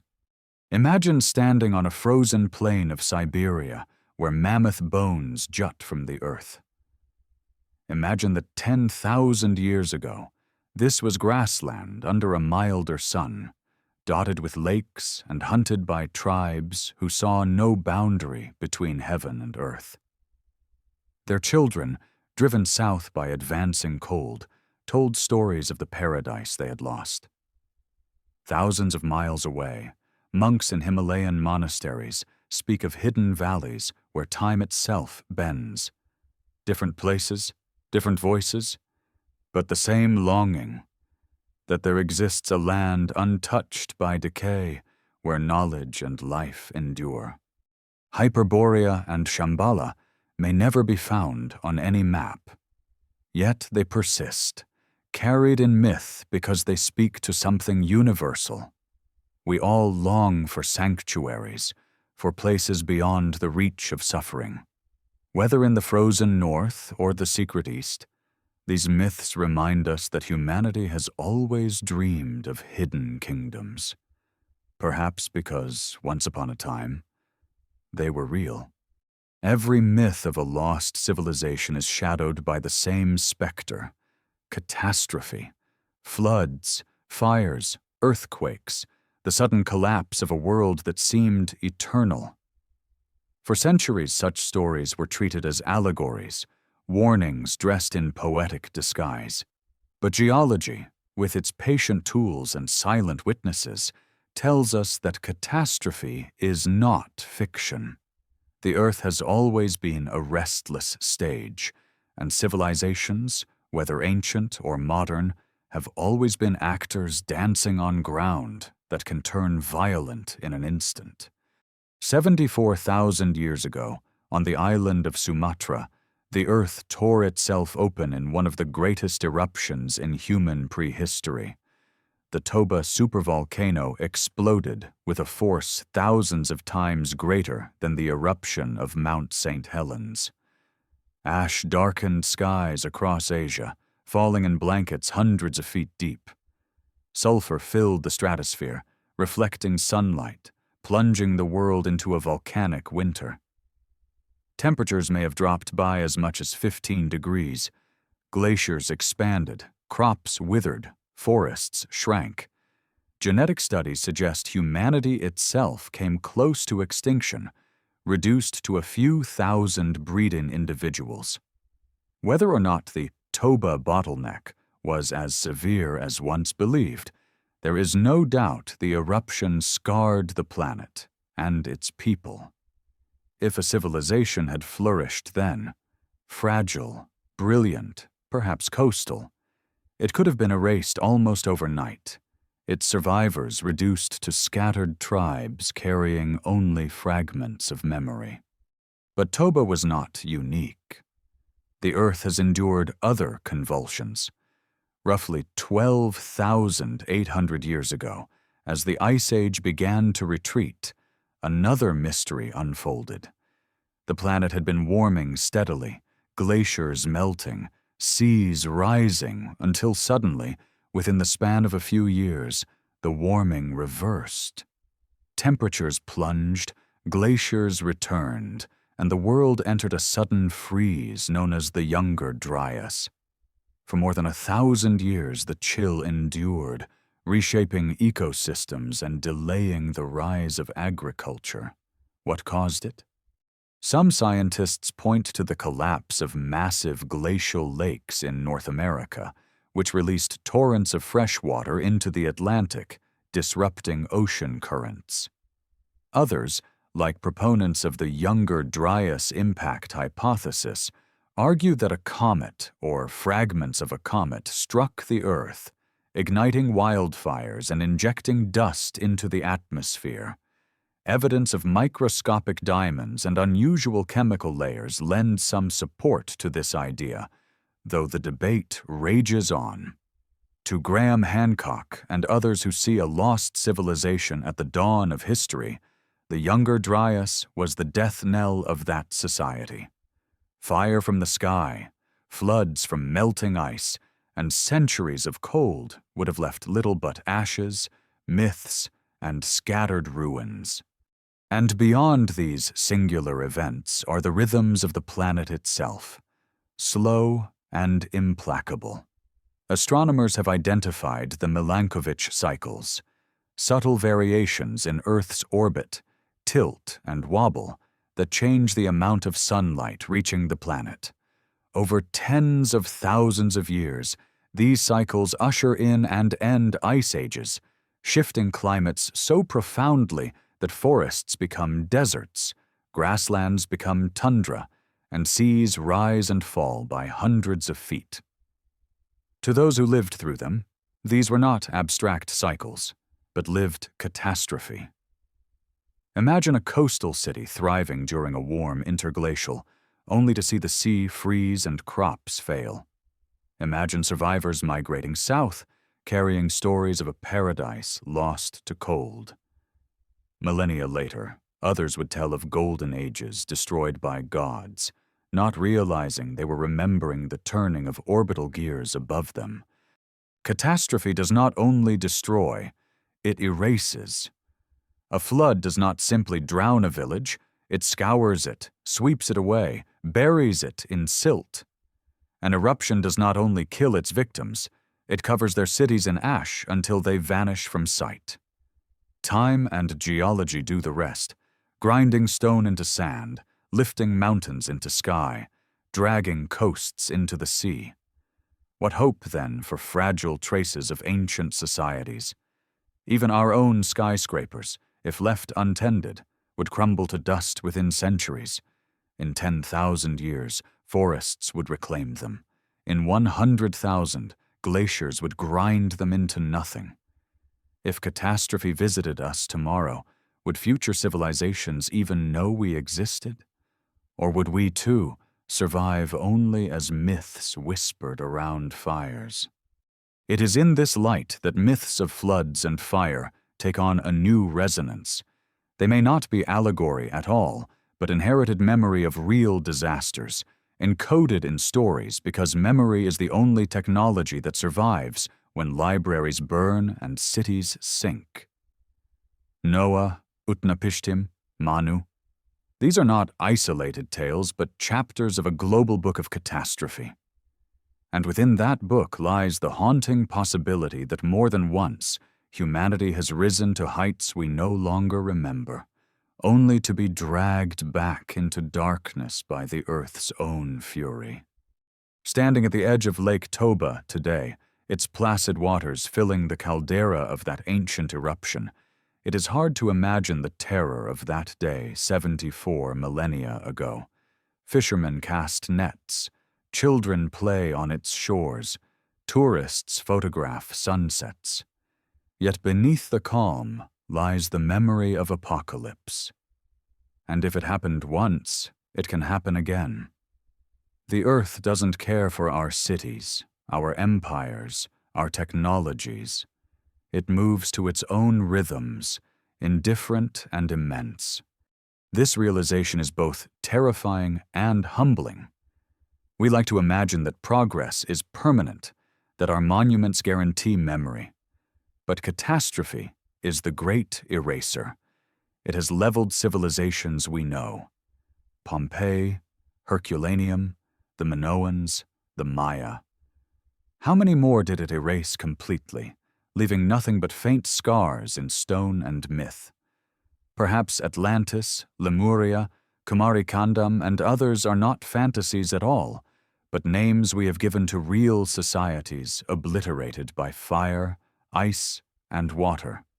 And so we return to the myths, not as fairy tales, but as warnings. Catastrophe is woven into the fabric of Earth. It has happened before, and it will happen again. The question is not whether civilizations have been lost, but how many and how completely. And if one of them thrived 100,000 years ago, as some whisper, then it would have vanished in the same way ours might one day vanish, swallowed by silence, leaving behind only stories carried across generations until they, too, became myth. The Earth protects us in ways we rarely notice. Around our planet swirls a magnetic shield, invisible yet vital, deflecting solar winds and cosmic radiation, guiding compasses, shaping auroras in polar skies. Without it, life as we know it might not exist. Yet this shield is not permanent. It shifts, drifts, weakens, and sometimes, in rare and terrifying intervals, it collapses almost entirely. In those moments, the Earth becomes vulnerable. What would it mean if such an event struck while a hidden civilization thrived? Could memory of their downfall survive only in myth and scattered symbols? 42,000 years ago, geologists tell us, such an event occurred. It is called the Lachamp excursion, a brief reversal of Earth's magnetic poles. For a few centuries, the magnetic field weakened to perhaps less than 10% of its strength today. Radiation from the sun and cosmos streamed through, auroras may have blazed across the entire sky, and climates shifted as atmospheric chemistry was disrupted. Scientists examining tree rings from this period found spikes in carbon-14, evidence of intense cosmic rays striking Earth. The world would have seemed uncanny, unstable, drenched in invisible forces. For humanity, these centuries were a turning point. Neanderthals vanished soon after, leaving Homo sapiens as the last branch of our genus. Some researchers speculate that the stress of radiation and climate change contributed to their extinction. Others note that this was the very time when cave art flourished, images of animals, handprints, and abstract symbols glowing in firelight on cave walls, from Europe to Indonesia. Was art a response to catastrophe? A way of clinging to meaning as the skies themselves seemed to unravel? Or were those paintings more than symbolic, a record of celestial events witnessed with awe and fear? Some red ochre shapes, scholars say, may even resemble auroras, rippling curtains of light remembered and mythologized. But what if more than art was lost? Imagine a small, fragile civilization living 40,000 years ago. Villages strung along coasts, knowledge of stone, fire, and perhaps more. Imagine they had begun experimenting with metals, optics, or navigation.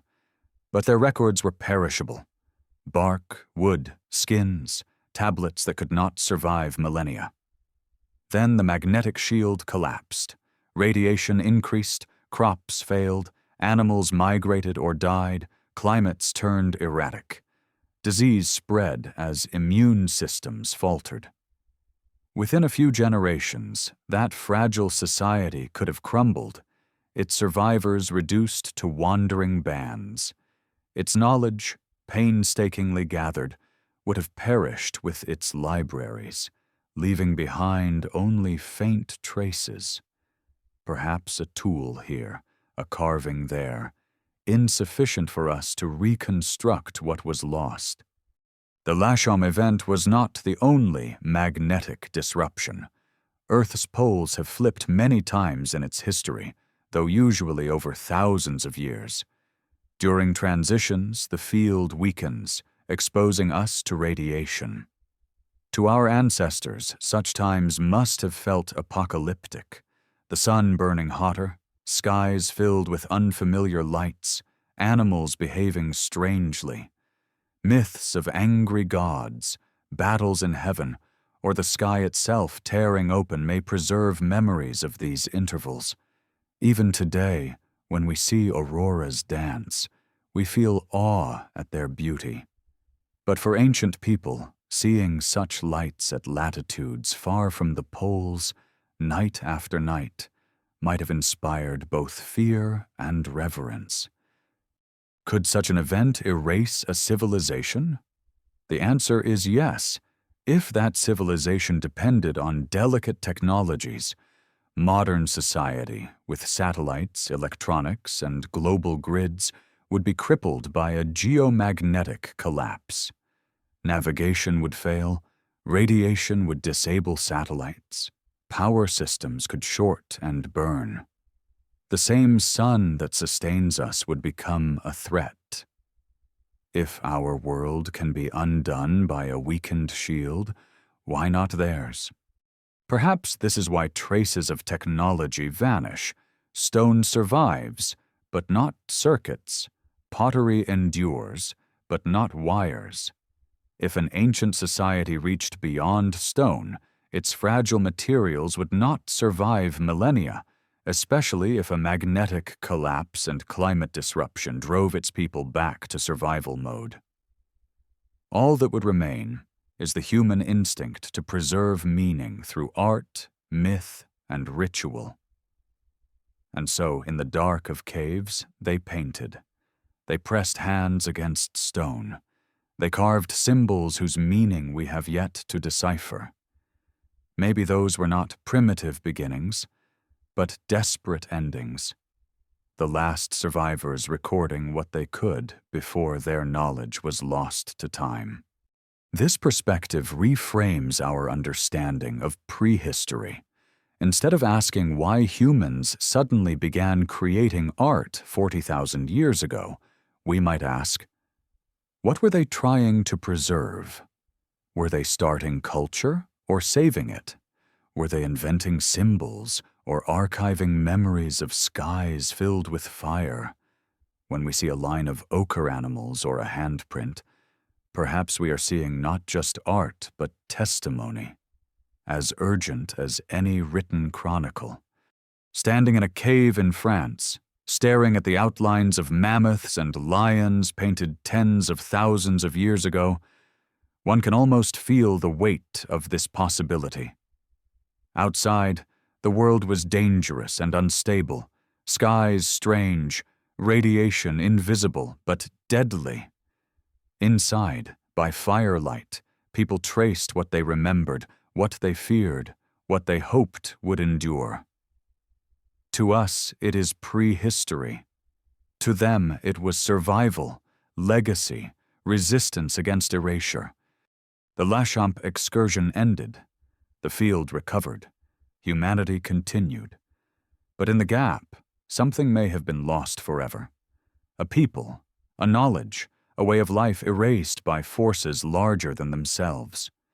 We remember them now only as shadows, as myths of fire from the sky, floods, gods, and cycles.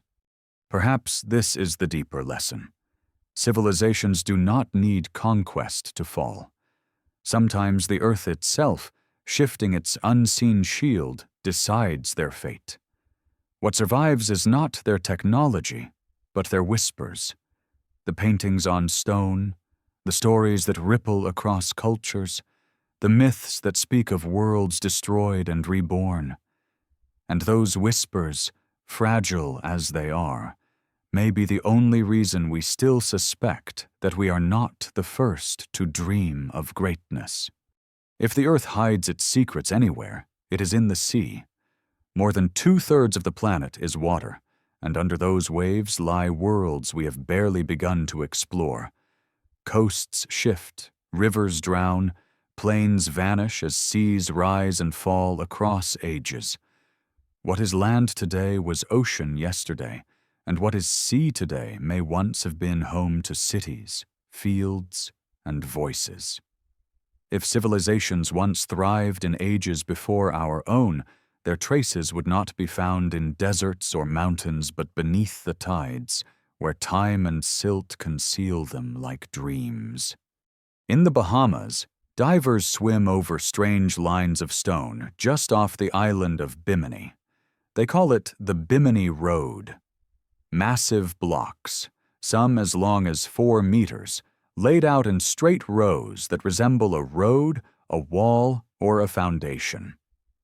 Mainstream geologists argue the stones are natural beach rock fractured and tilted by waves, forming patterns that mimic masonry. But to others, the neat arrangement is too deliberate. It looks like a paved causeway, the remains of a harbor, or the edge of a lost structure now swallowed by the Atlantic. Edgar Cayce, the American mystic, once predicted that Atlantis would rise near Bimini. For believers, the stones are proof that fragments of that drowned world already lie beneath the sea, waiting for us to see. Across the Pacific, near the island of Yonaguni in Japan's Ryukyu chain, divers discovered an even stranger sight in 1986. Beneath clear blue waters, terraces and steps of stone rise like the platforms of a sunken temple. There are flat surfaces, right angles, corridors, and even what looks like a carved stairway leading upward. Some see inscriptions on the walls, faces etched into rock.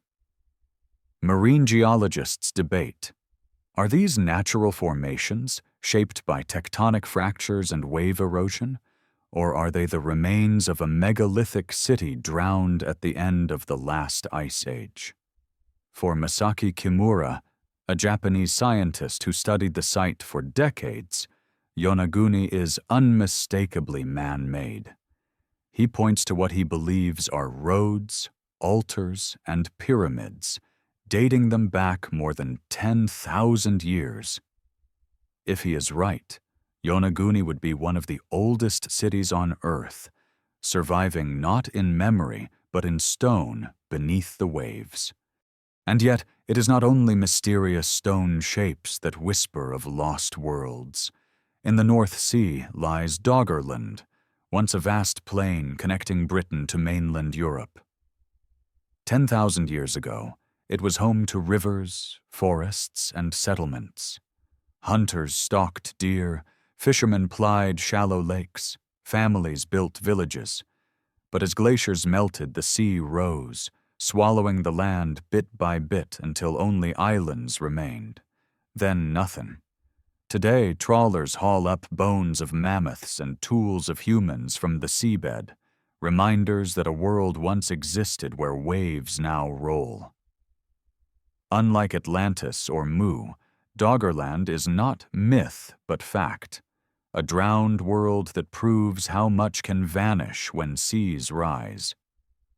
If Doggerland could disappear, what else might have been lost? The Gulf of Cambay in India, with its submerged ruins, the Mediterranean coasts, where ports may lie beneath silt, the Caribbean, where ridges and plateaus might hide cities beneath coral.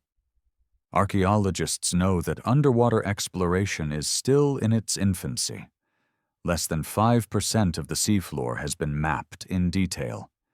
Each year, new discoveries emerge: walls off Cuba, terraces near Malta, ruins hidden beneath lakes.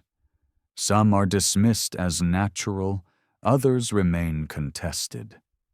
But together they remind us that history may lie not beneath our feet, but beneath our oceans. What makes these sites so evocative is the way they mirror myths. Cultures around the world tell of floods that swallowed lands. The Maya spoke of cities drowned, the Greeks of Atlantis, the Tamils of Kumari Kandam, the Polynesians of Hawaii, the Celts of Wais, the Breton city beneath the sea. Each myth echoes a truth we now know from geology. Sea levels rose over 100 meters at the end of the last ice age, drowning coasts and plains across the globe.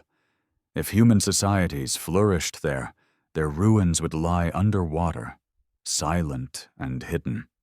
Standing above the Bimini stones, swimming through Yonaguni's terraces, or imagining Doggerland's rivers beneath the North Sea, one feels the weight of this possibility.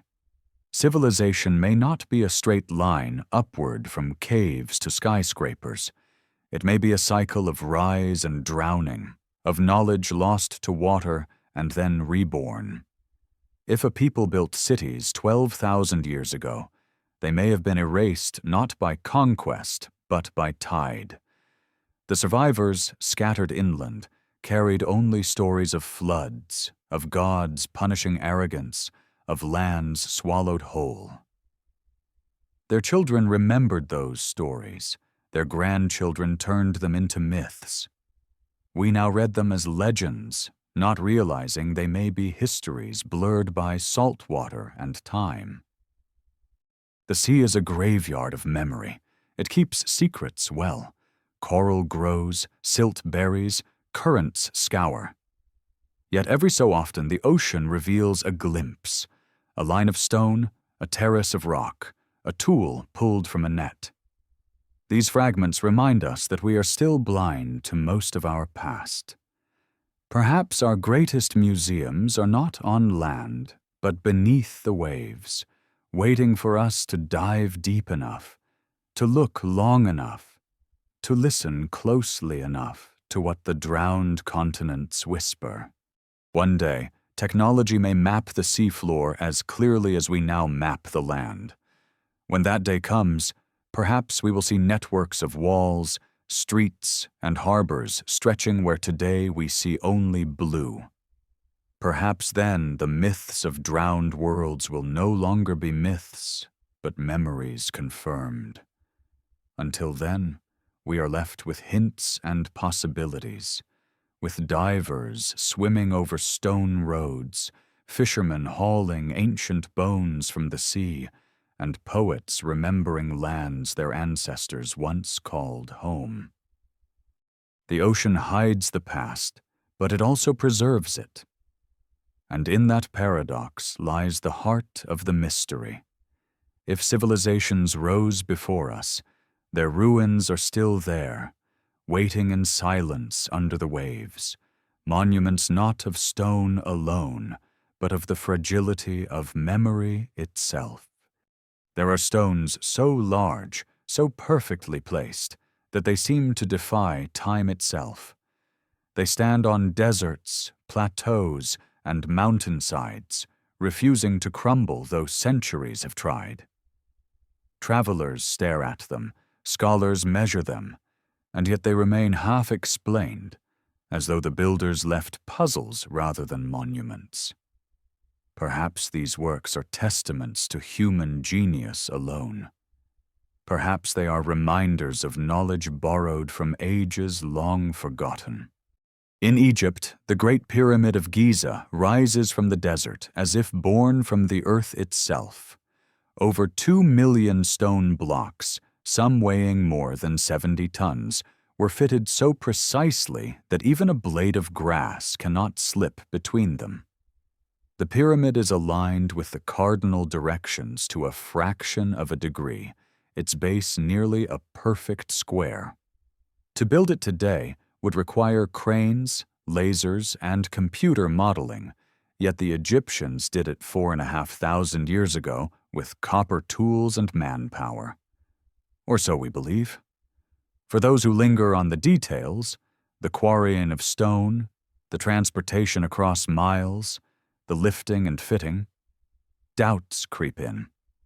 Could such precision truly be achieved with ropes and ramps alone? Or was there knowledge of engineering, geometry, and astronomy passed down from an earlier age? Across the ocean, on the high plateau of Mexico, another city stretches in stone. Teotihuacan, the place where gods were born. Its avenue of the dead runs straight for miles, flanked by pyramids so vast that modern streets could run atop them. The Pyramid of the Sun aligns with solstices, its measurements echoing ratios found in Giza. Yet Teotihuacan was built by a people we still barely know, centuries before the Aztecs, who later discovered the city abandoned and called it sacred. How did they plan such vast geometry?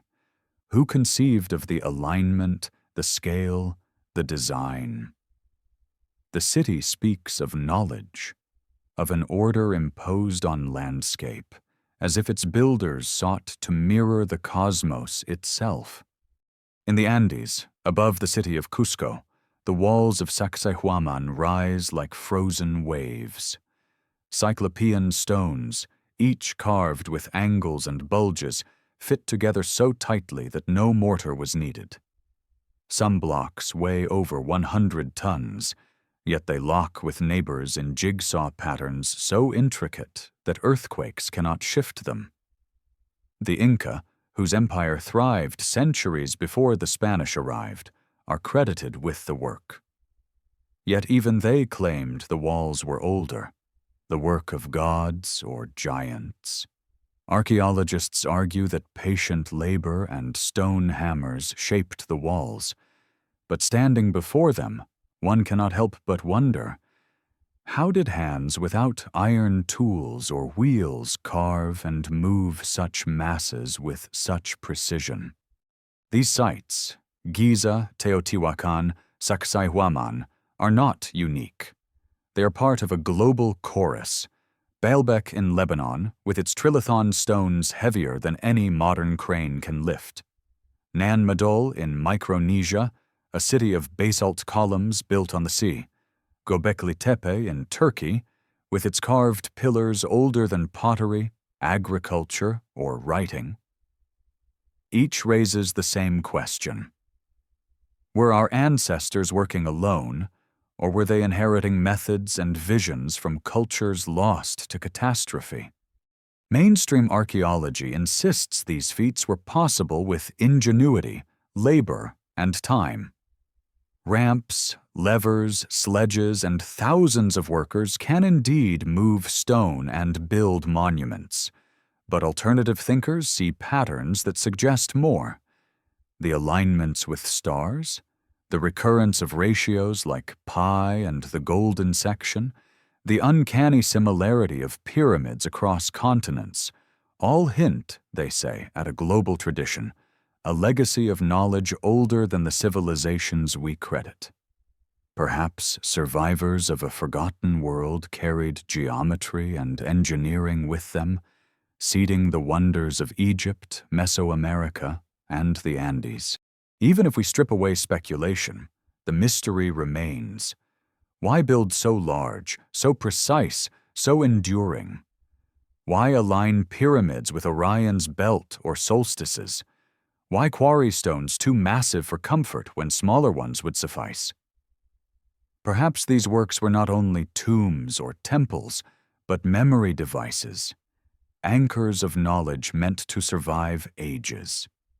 If floods, fires, or ice destroyed their world, then stone, immense, immovable stone, was the only way to speak across time. Standing before the Great Pyramid at sunset, its shadow stretching across desert sand, one feels the weight of that intention. It is not simply a tomb. It is a message carved in limestone, declaring that something here mattered enough to defy eternity. At Teotihuacan, walking the Avenue of the Dead, the sense is similar. The city is not just architecture, but cosmology set in stone. At Sacsayhuaman, running a hand along walls where blocks curve and lock like puzzle pieces, one senses not brute force, but artistry, a mastery that transcends utility. Perhaps this is why such sites draw us endlessly. They resist final explanation. They leave room for wonder, for speculation, for the suspicion that our history is deeper than we know.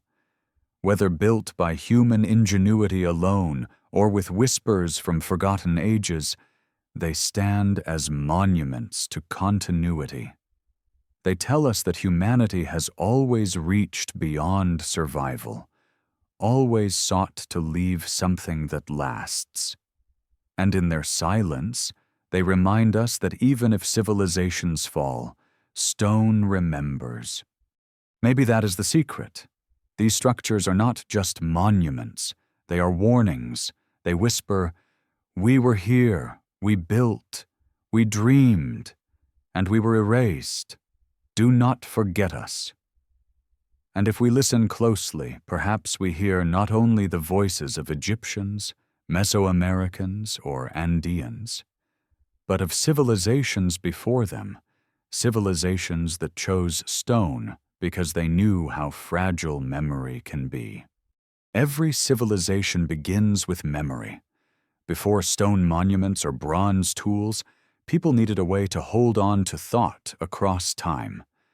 Spoken words vanish the moment they are uttered, but marks carved into clay, bone, or wood endure. Writing is the bridge between generations, the technology that transforms a fleeting story into something that can outlive its teller. We are taught that writing began in Mesopotamia about 5,000 years ago, with Sumerian cuneiform pressed into wet clay. But what if that is not the beginning? What if fragments of older scripts, faint, half-forgotten, are scattered across the world, hints of languages erased by catastrophe? In 1961, in a village called Turturia in Romania, archaeologists unearthed 3 small clay tablets. They were incised with strange symbols, crosshatches, loops, marks that resembled letters or pictographs. The tablets were buried with the bones of a woman. Radiocarbon dated to over 7,000 years ago, 2 millennia before Sumer. Some scholars argue the marks are proto-writing, symbols of ritual or counting. Others insist they are genuine script, evidence that the people of old Europe had a form of written language long before Mesopotamia. If so, then our timeline of literacy collapses, and memory itself becomes older than we believed. The Turturia tablets are not alone. Across the Balkans, the Vinča culture left hundreds of symbols carved on pottery, figurines, and tools, dating back to 5500 BC. The Vinča signs are repeated, structured, and seem to follow patterns of grammar. To some, they are mere decoration. To others, they are the remnants of a lost script, the whispers of a literate society whose memory was drowned when cultures shifted and collapsed. If they were writing, what stories did they tell? What myths, what records, what laws have been erased, leaving only mute symbols on clay? Far across the oceans, on Easter Island, another enigma waits. Carved onto wooden tablets are glyphs known as rongorongo, rows of human figures, animals, and abstract shapes arranged in boustrophodon, lines that alternate direction like the path of a plow. When Europeans arrived in the 18th century, the islanders still preserved some of these tablets, but their ability to read them was already fading. Today, no one can fully decipher rongorongo. Some believe it encodes genealogies, chants, or rituals. Others suspect it is something deeper, a unique writing system born in isolation. But where did it come from? Could a small island, so far from other literate societies, have invented script anew? Or was it preserving fragments of knowledge carried across the sea, perhaps memory from a more ancient seafaring culture? The mystery of lost writing does not end there. In the Indus Valley, thousands of seals bear tiny symbols, animals, geometric signs, human forms. No bilingual Rosetta Stone has been found, so the script remains undeciphered. Was it language or mnemonic device? Did the Indus people record stories we will never read? Archives drowned when their rivers shifted? In China, before the oracle bones of Shang kings, symbols carved on pottery hint at earlier stages of literacy. In caves of Spain and France, some researchers argue that Ice Age paintings of dots, lines, and handprints may represent proto-writing, a symbolic system 20,000 years older than Sumer. If true, then the roots of language stretch into prehistory, carrying meanings we no longer understand. Why does this matter? Because writing is not just communication. It is identity. If civilizations rose before ours, their greatest loss would not be monuments or tools, but words. Without words, knowledge cannot leap generations. Without script, a library is only a human brain, fragile and mortal. The erasure of a writing system is the erasure of memory itself. Perhaps this is why so many symbols survive, undeciphered and mute, because the civilizations that once breathed life into them perished too suddenly, leaving no continuity, no students to teach their meanings. Standing before a Vinci figurine, tracing the grooves of an unknown sign, one feels both awe and grief. Someone's hand carved that mark with intention, believing it carried meaning. Now it stares back at us like a locked door, the key long lost.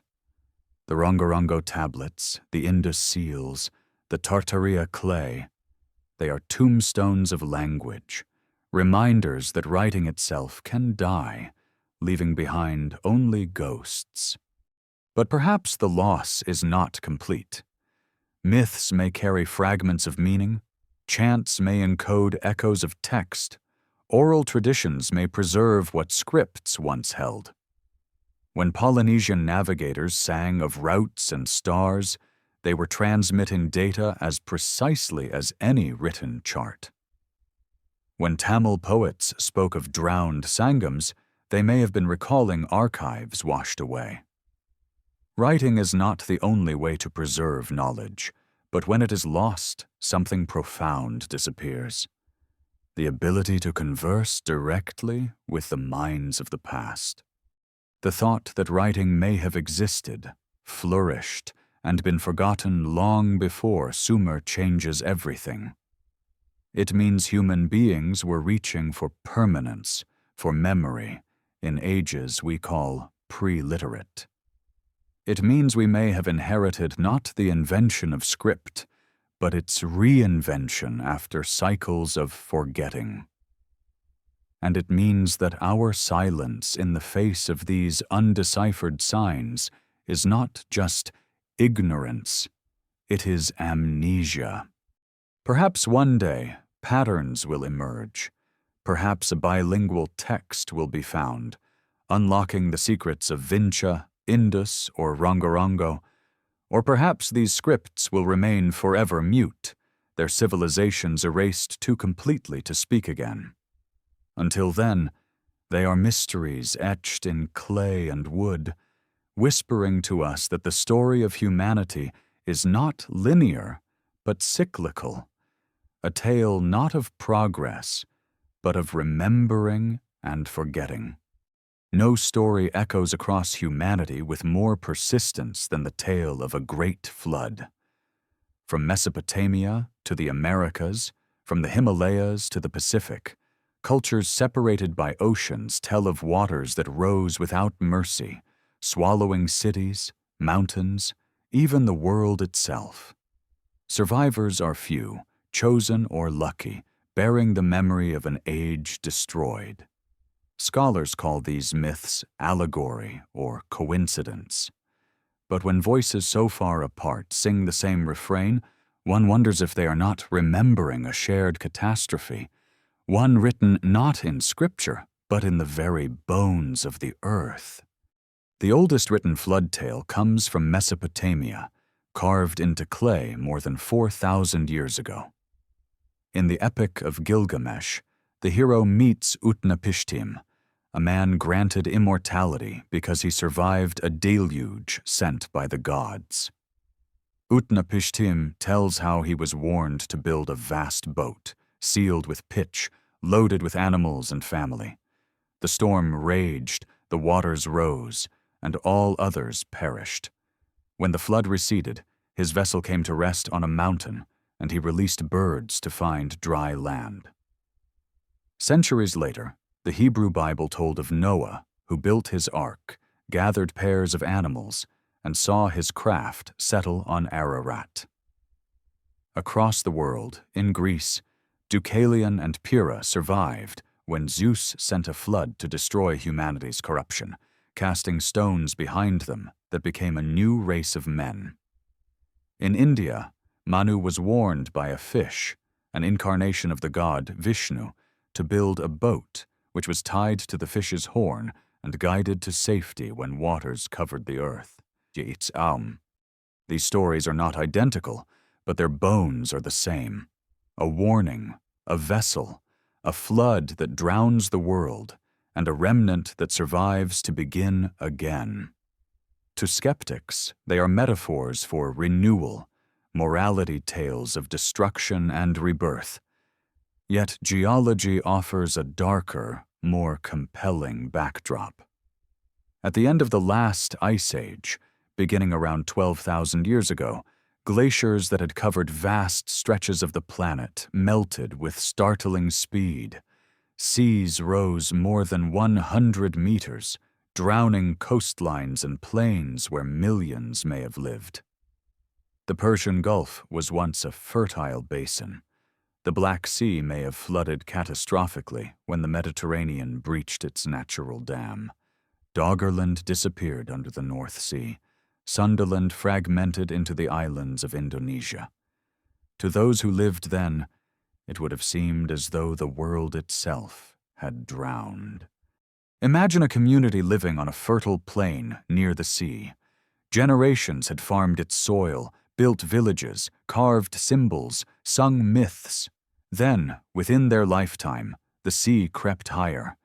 Each season, fields vanished, rivers swelled, storms carried the ocean farther inland.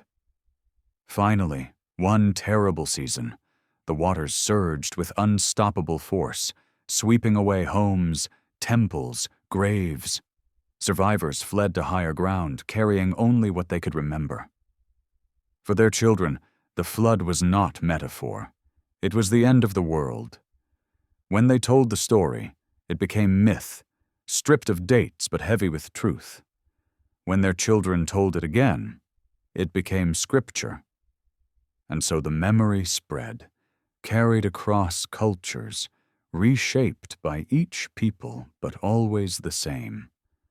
A flood came, and only a few endured. Even beyond Eurasia, the pattern continues. In Mesoamerica, the Maya spoke of floods sent by gods to destroy earlier ages of humanity. In the Pacific, Polynesian legends recall islands swallowed by waves, ancestors fleeing in canoes. In North America, the Ojibwe tell of a flood that covered the earth, with animals diving into the deep to bring up mud to create land again.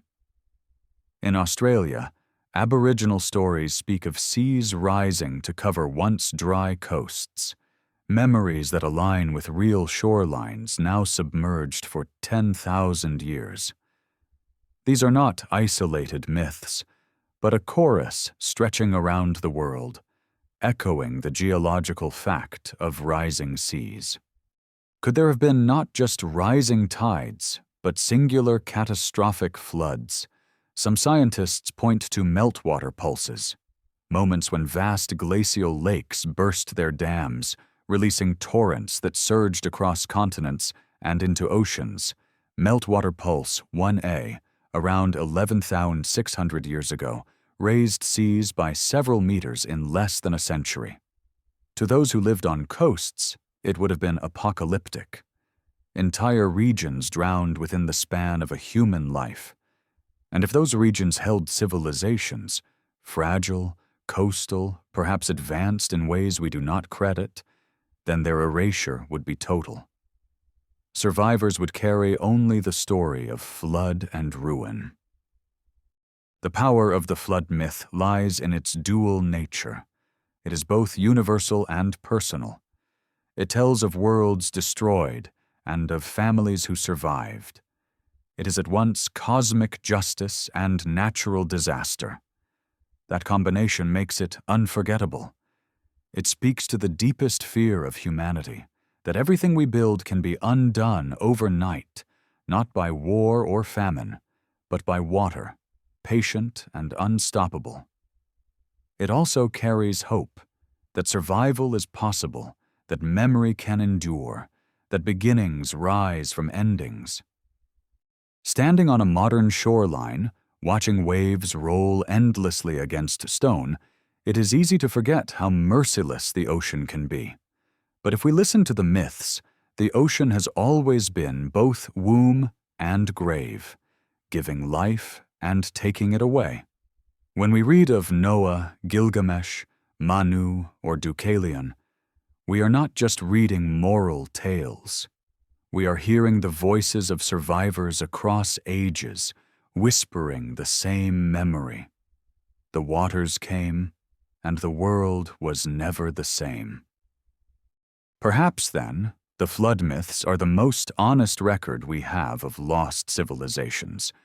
They do not give us blueprints or maps, but they preserve the essence of disaster, loss, survival, and the knowledge that time erases more than it preserves. In that sense, the flood is not just history, it is prophecy.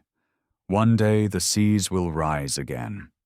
Everywhere we look in the myths of ancient peoples, we find the same figure, a teacher who arrives from beyond, bearing gifts of knowledge.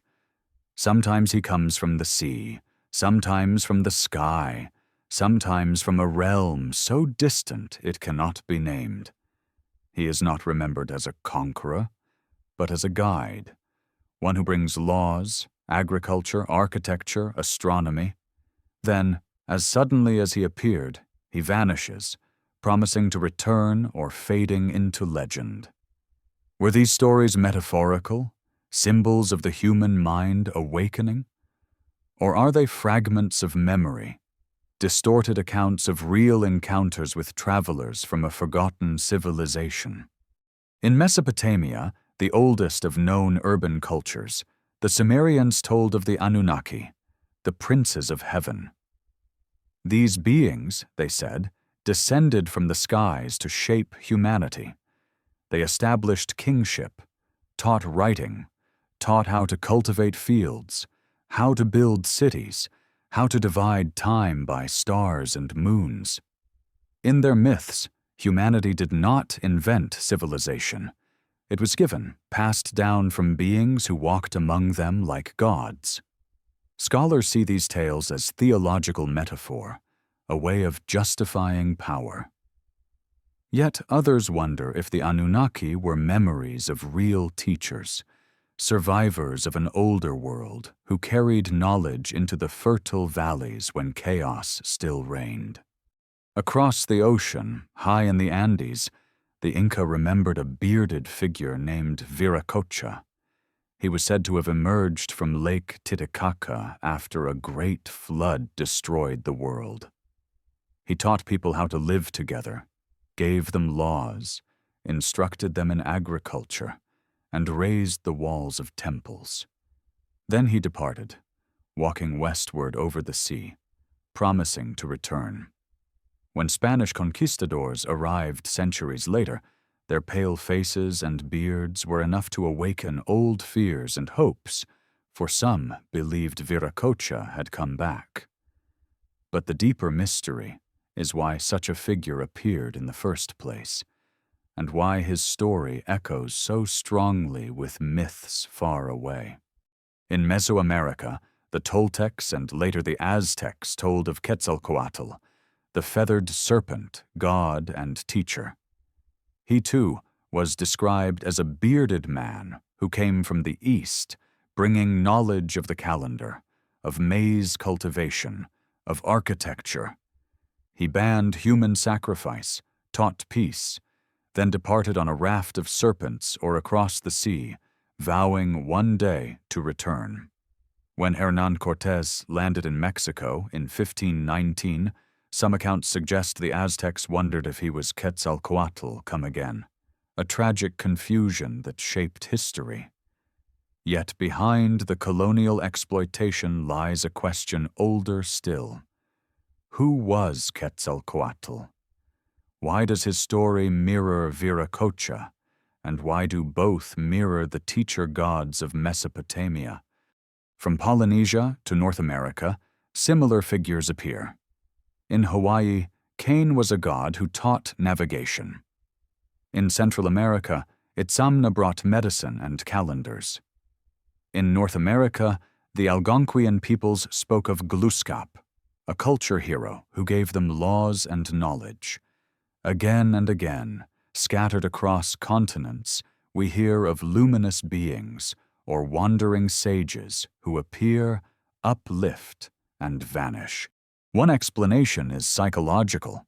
Humanity, when transitioning from chaos to order, encodes that shift in myth as the arrival of a teacher. The gods are metaphors for the dawning of culture itself.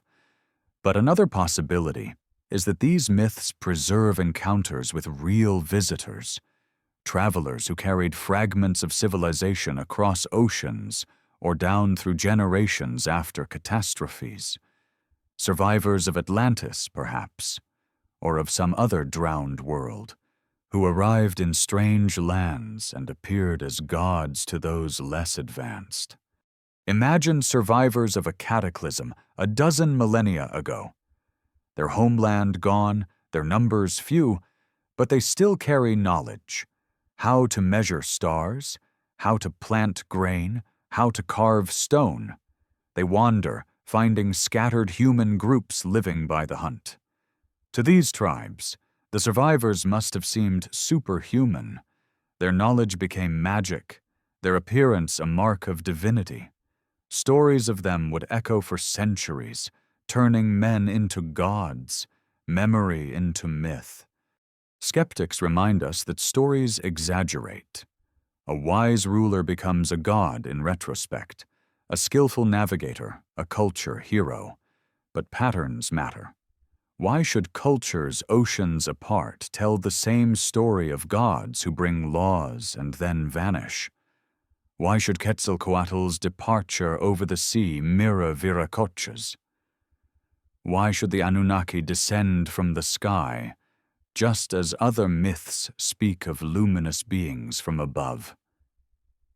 Coincidence is possible, but coincidence repeated becomes chorus.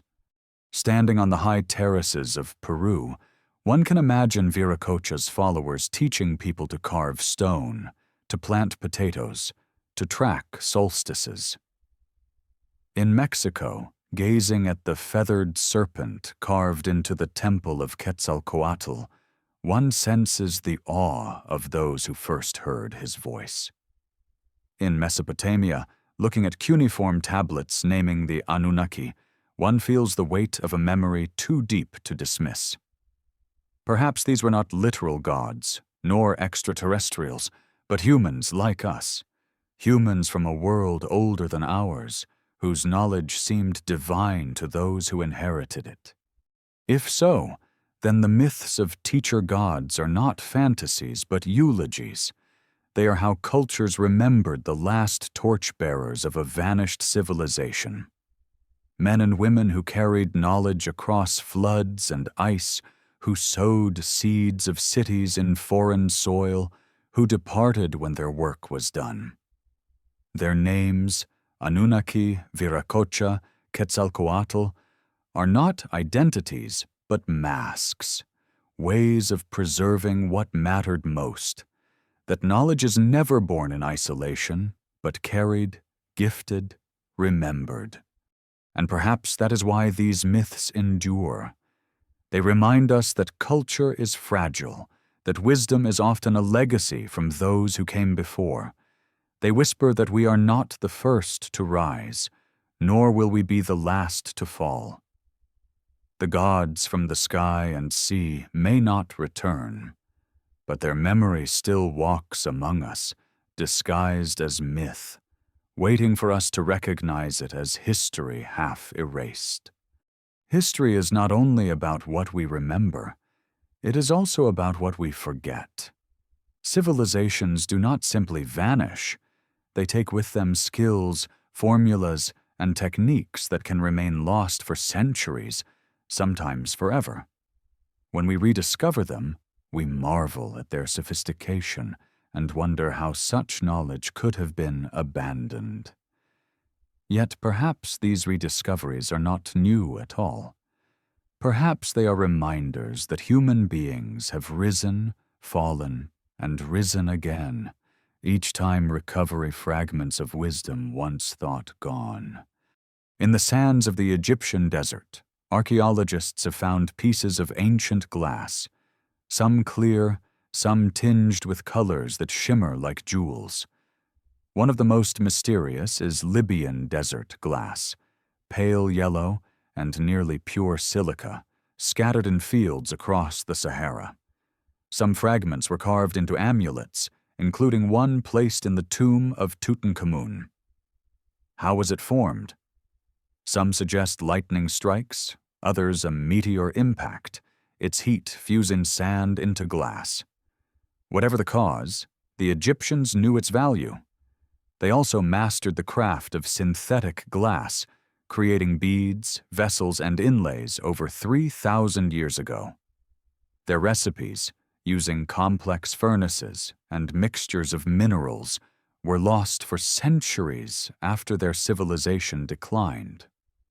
Only in the modern era did glassmaking return with similar precision. Was this simply progress interrupted? Or was it a recovery of something deeper? Knowledge that had surfaced once before in an even older age. Far to the north, in medieval Syria and Persia, smiths forged blades of Damascus steel.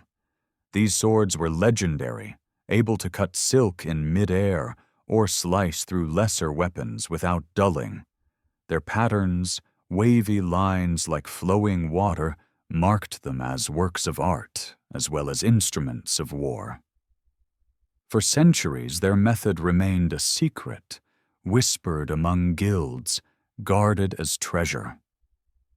By the 18th century, the technique was lost. Modern metallurgists have struggled to replicate it, discovering that Damascus steel was made with a form of carbon nanostructures within the iron, giving it resilience and sharpness unmatched by ordinary steel. The idea that medieval smiths could manipulate materials at the nanoscale seems almost impossible. Yet they did, without knowing the science, guided by tradition and practice. Was Damascus steel an isolated miracle, or was it the faint echo of a knowledge inherited from an earlier age, remembered only in craft, forgotten in theory? Then there is the concrete of ancient Rome. Roman builders mixed lime, volcanic ash, and seawater to create a cement that not only hardened but grew stronger with time. Harbor walls built 2,000 years ago still stand, their crystals mending cracks as waves crash against them. By contrast, our modern concrete crumbles within a century, brittle and weak compared to Rome's. For centuries after the empire's fall, the recipe was forgotten. Only in recent years have scientists begun to uncover its secret, a chemical reaction that allowed Roman concrete to heal itself. The knowledge had been there, then gone, waiting for rediscovery. These cases remind us that progress is not linear. Technologies can be discovered, perfected, and then erased by war, collapse, or neglect. Libraries burn, workshops fall silent, and recipes vanish. When humanity rises again, it must reinvent what it once knew. But what if the pattern is even older? What if Egyptian glass, Damascus steel, and Roman concrete are not just clever innovations, but echoes of skills carried forward from civilizations long before ours, civilizations erased by floods or fire? Imagine survivors of a forgotten world carrying fragments of knowledge across ages. They no longer remember the full theory, but they keep recipes, rituals, practices. Mix this ash with lime, they say. Fold the steel this many times. They do not know why it works, only that it does. Generations later, when their culture falls, the knowledge disappears again, waiting to be rediscovered. In this way, human history may not be a straight climb, but a cycle of remembering and forgetting, each age rising from the ruins of the last. Even today, whispers of lost technologies haunt archaeology. The Greeks wrote of orichalcum, a metal gleaming like red gold, supposedly used to adorn Atlantis. Archaeologists have found ingots of an unknown alloy off the coast of Sicily, perhaps related to this myth. In India, texts describe vajra, weapons of thunder, and metals that did not rust. In South America, legends speak of liquid metals and lost alloys used to shape stone. Are these exaggerations, metaphors, or fragments of real discoveries now erased? What is certain is that humanity has always reached beyond survival, seeking permanence in its creations. The Egyptians shaped glass, the Romans poured concrete, the smiths of Damascus folded steel until it sang. Each achievement reminds us that genius is not bound to modern times, and each loss warns us how fragile knowledge can be. If Rome's recipe could vanish for 2 millennia, if Damascus blades could be forgotten in a century, then how much more could have been lost in ages when writing itself was scarce, when floods erased whole continents, when memory was carried only by voice. Walking among the ruins of Rome, running fingers over walls still firm after 2,000 years, one feels humility. Our skyscrapers may not endure as long. Holding a shard of Damascus steel in a museum, one marvels at its sharpness, wondering how many secrets lie hidden in its folded grain. Gazing at Egyptian glass glowing in desert light, one senses a continuity across time. The human hunger to transform matter into beauty and power. These technologies are not myths. They are real, yet they remind us of the possibility of greater losses. If so much can vanish within history, how much more may have been erased before it? Perhaps what we call invention is sometimes reinvention. Perhaps we are not the first to shape steel until it whispers, or stone until it heals, or glass until it glows. Perhaps we are only the latest custodians of memory, relearning what others once knew. And perhaps that is the true warning of lost technologies. Not that they prove forgotten civilizations existed, but that they show how easily civilizations forget. If we do not guard knowledge, it slips away. If we believe we are the first, we risk becoming the last. History is often told as a smooth progression, from stone tools to bronze, from bronze to iron, from huts to cities, from myths to science. Yet when we peer closely into the record left by earth and bone, the story is not smooth at all. It is jagged, broken by silences, scattered with gaps we cannot explain. Entire ages of humanity lie in shadow, as if someone has torn pages from the book of time. Archaeologists call them discontinuities, but to those who search for lost civilizations, they are signs that something may have been erased. One of the most striking puzzles lies in human evolution itself.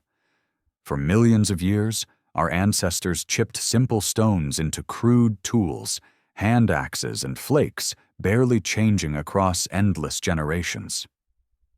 Then, suddenly, around 50,000 years ago, there was a flowering. Art appeared in caves, jewelry of bone and shell, burials with ritual, tools of bone and antler, needles for sewing, complex hunting strategies.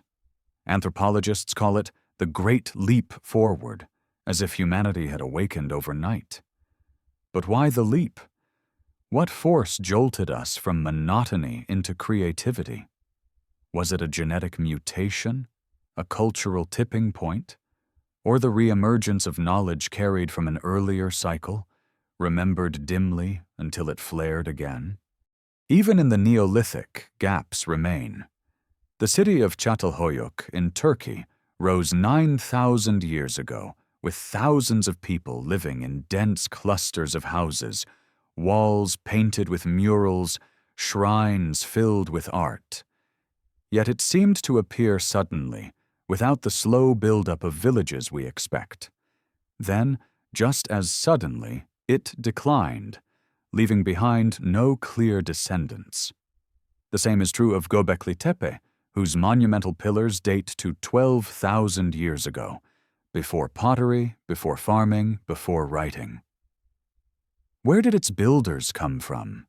And why did they vanish? Why does the site seem deliberately buried, as if its own creators wanted to hide it? Archaeology offers theories, but the silences remain louder than the answers. There are other shadows. In the Indus Valley, vast cities like Mohenjo-Daro and Harappa flourished with sophisticated drainage, standardized weights, and wide streets. Yet their script is undeciphered, their rulers unknown, their religion obscure. Then they disappeared, perhaps undone by climate or invasion. But why so little trace of continuity? In Central America, the Maya built cities of stone, developed calendars more precise than Europe's, and then abandoned their cities in waves. Their descendants survived, but the break was sharp, the silence deep. Why do civilizations so often fall not with a bang but a hush, leaving puzzles instead of clarity? Even the bones we find are incomplete. Fossil records show species appearing suddenly, then vanishing. Gaps stretch across millennia with few remains. We tell ourselves it is preservation bias, that time erases most and saves little. But what if some of those silences are more than accident? What if they are erasures, the aftermath of catastrophes so complete that continuity itself was broken? Each silence then becomes a doorway, a place where memory might have slipped, and something greater may have been lost. Consider how fragile memory is even today. Libraries burn, archives rot, digital files vanish when power fails. If our civilization fell tomorrow, what would remain in 10,000 years? A handful of monuments, fragments of plastic, perhaps a few strange metals in the soil. The rest, our books, our science, our voices, would be gone. To a future archaeologist, the record would look like a silence, a gap between ages. They might ask, how did stone cities follow so suddenly after apparent emptiness? How did knowledge leap forward with no clear cause? The same questions we ask now of the past. In that sense, the gaps are less mysterious than inevitable. They are the scars of catastrophe, of forgetting, of the simple passage of time. But they are also invitations to imagine what might have filled them. Were there societies, now erased, whose traces lie drowned under seas or ground into dust by glaciers? Were there cultures whose scripts, tools, and art have not survived, leaving us only the impression of absence? Each gap may be an echo of such worlds, their memory reduced to silence. This is why myths matter. When archaeology falls silent, myth continues to speak. Floods, fire, gods from the sky, lands lost beneath waves. These may be how ancient people preserved what could not otherwise survive. The silences in the record and the voices of myth overlap like two halves of a broken tablet. Put together, they hint at a larger story, one in which humanity has risen and fallen more than once. Standing in a museum, looking at the timeline of human history, one notices how short the visible line is compared to the vast stretch of time behind it.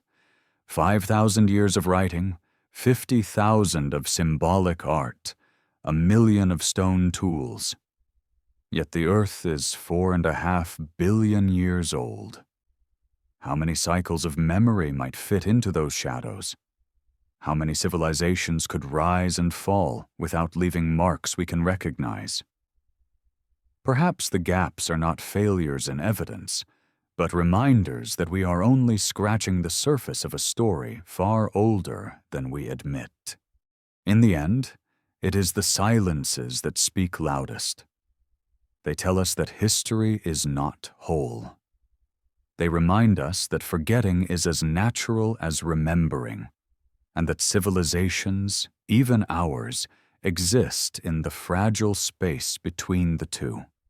When we step back and look at the vast sweep of human memory, we see not a straight line, but a circle. Civilizations rise, flourish, and fall, leaving behind ruins and myths. Floods drown cities, fire scatters peoples, ice buries valleys. And yet, each time, survivors gather around flames, tell stories, and begin again. The question that lingers is not whether this has happened before. It clearly has. But how many times? Are we the first great experiment of intelligence on this planet, or only the most recent in a cycle that stretches into deep time? The evidence we hold is fragmentary, like shards of pottery found in shifting sand. We have the Baghdad battery, the Antikythera mechanism, the Sakara bird, the Piri Reis map. We have flood myths, teacher gods, drowned lands like Doggerland, ruins under the sea at Yonaguni or Bimini. We have undeciphered scripts, vanished technologies, and gaps in our record wide enough to swallow entire ages. Each piece on its own can be dismissed, explained away, called coincidence. But when we place them together, they form a mosaic that whispers of something larger, something we are not ready to name. Perhaps the Earth has hosted many civilizations, each rising in its time, each undone by catastrophe or by its own hubris. Perhaps their memory lingers not in stone alone, but in us, in instincts, in myths, in the restless urge to build higher, to search farther, to remember what we have forgotten.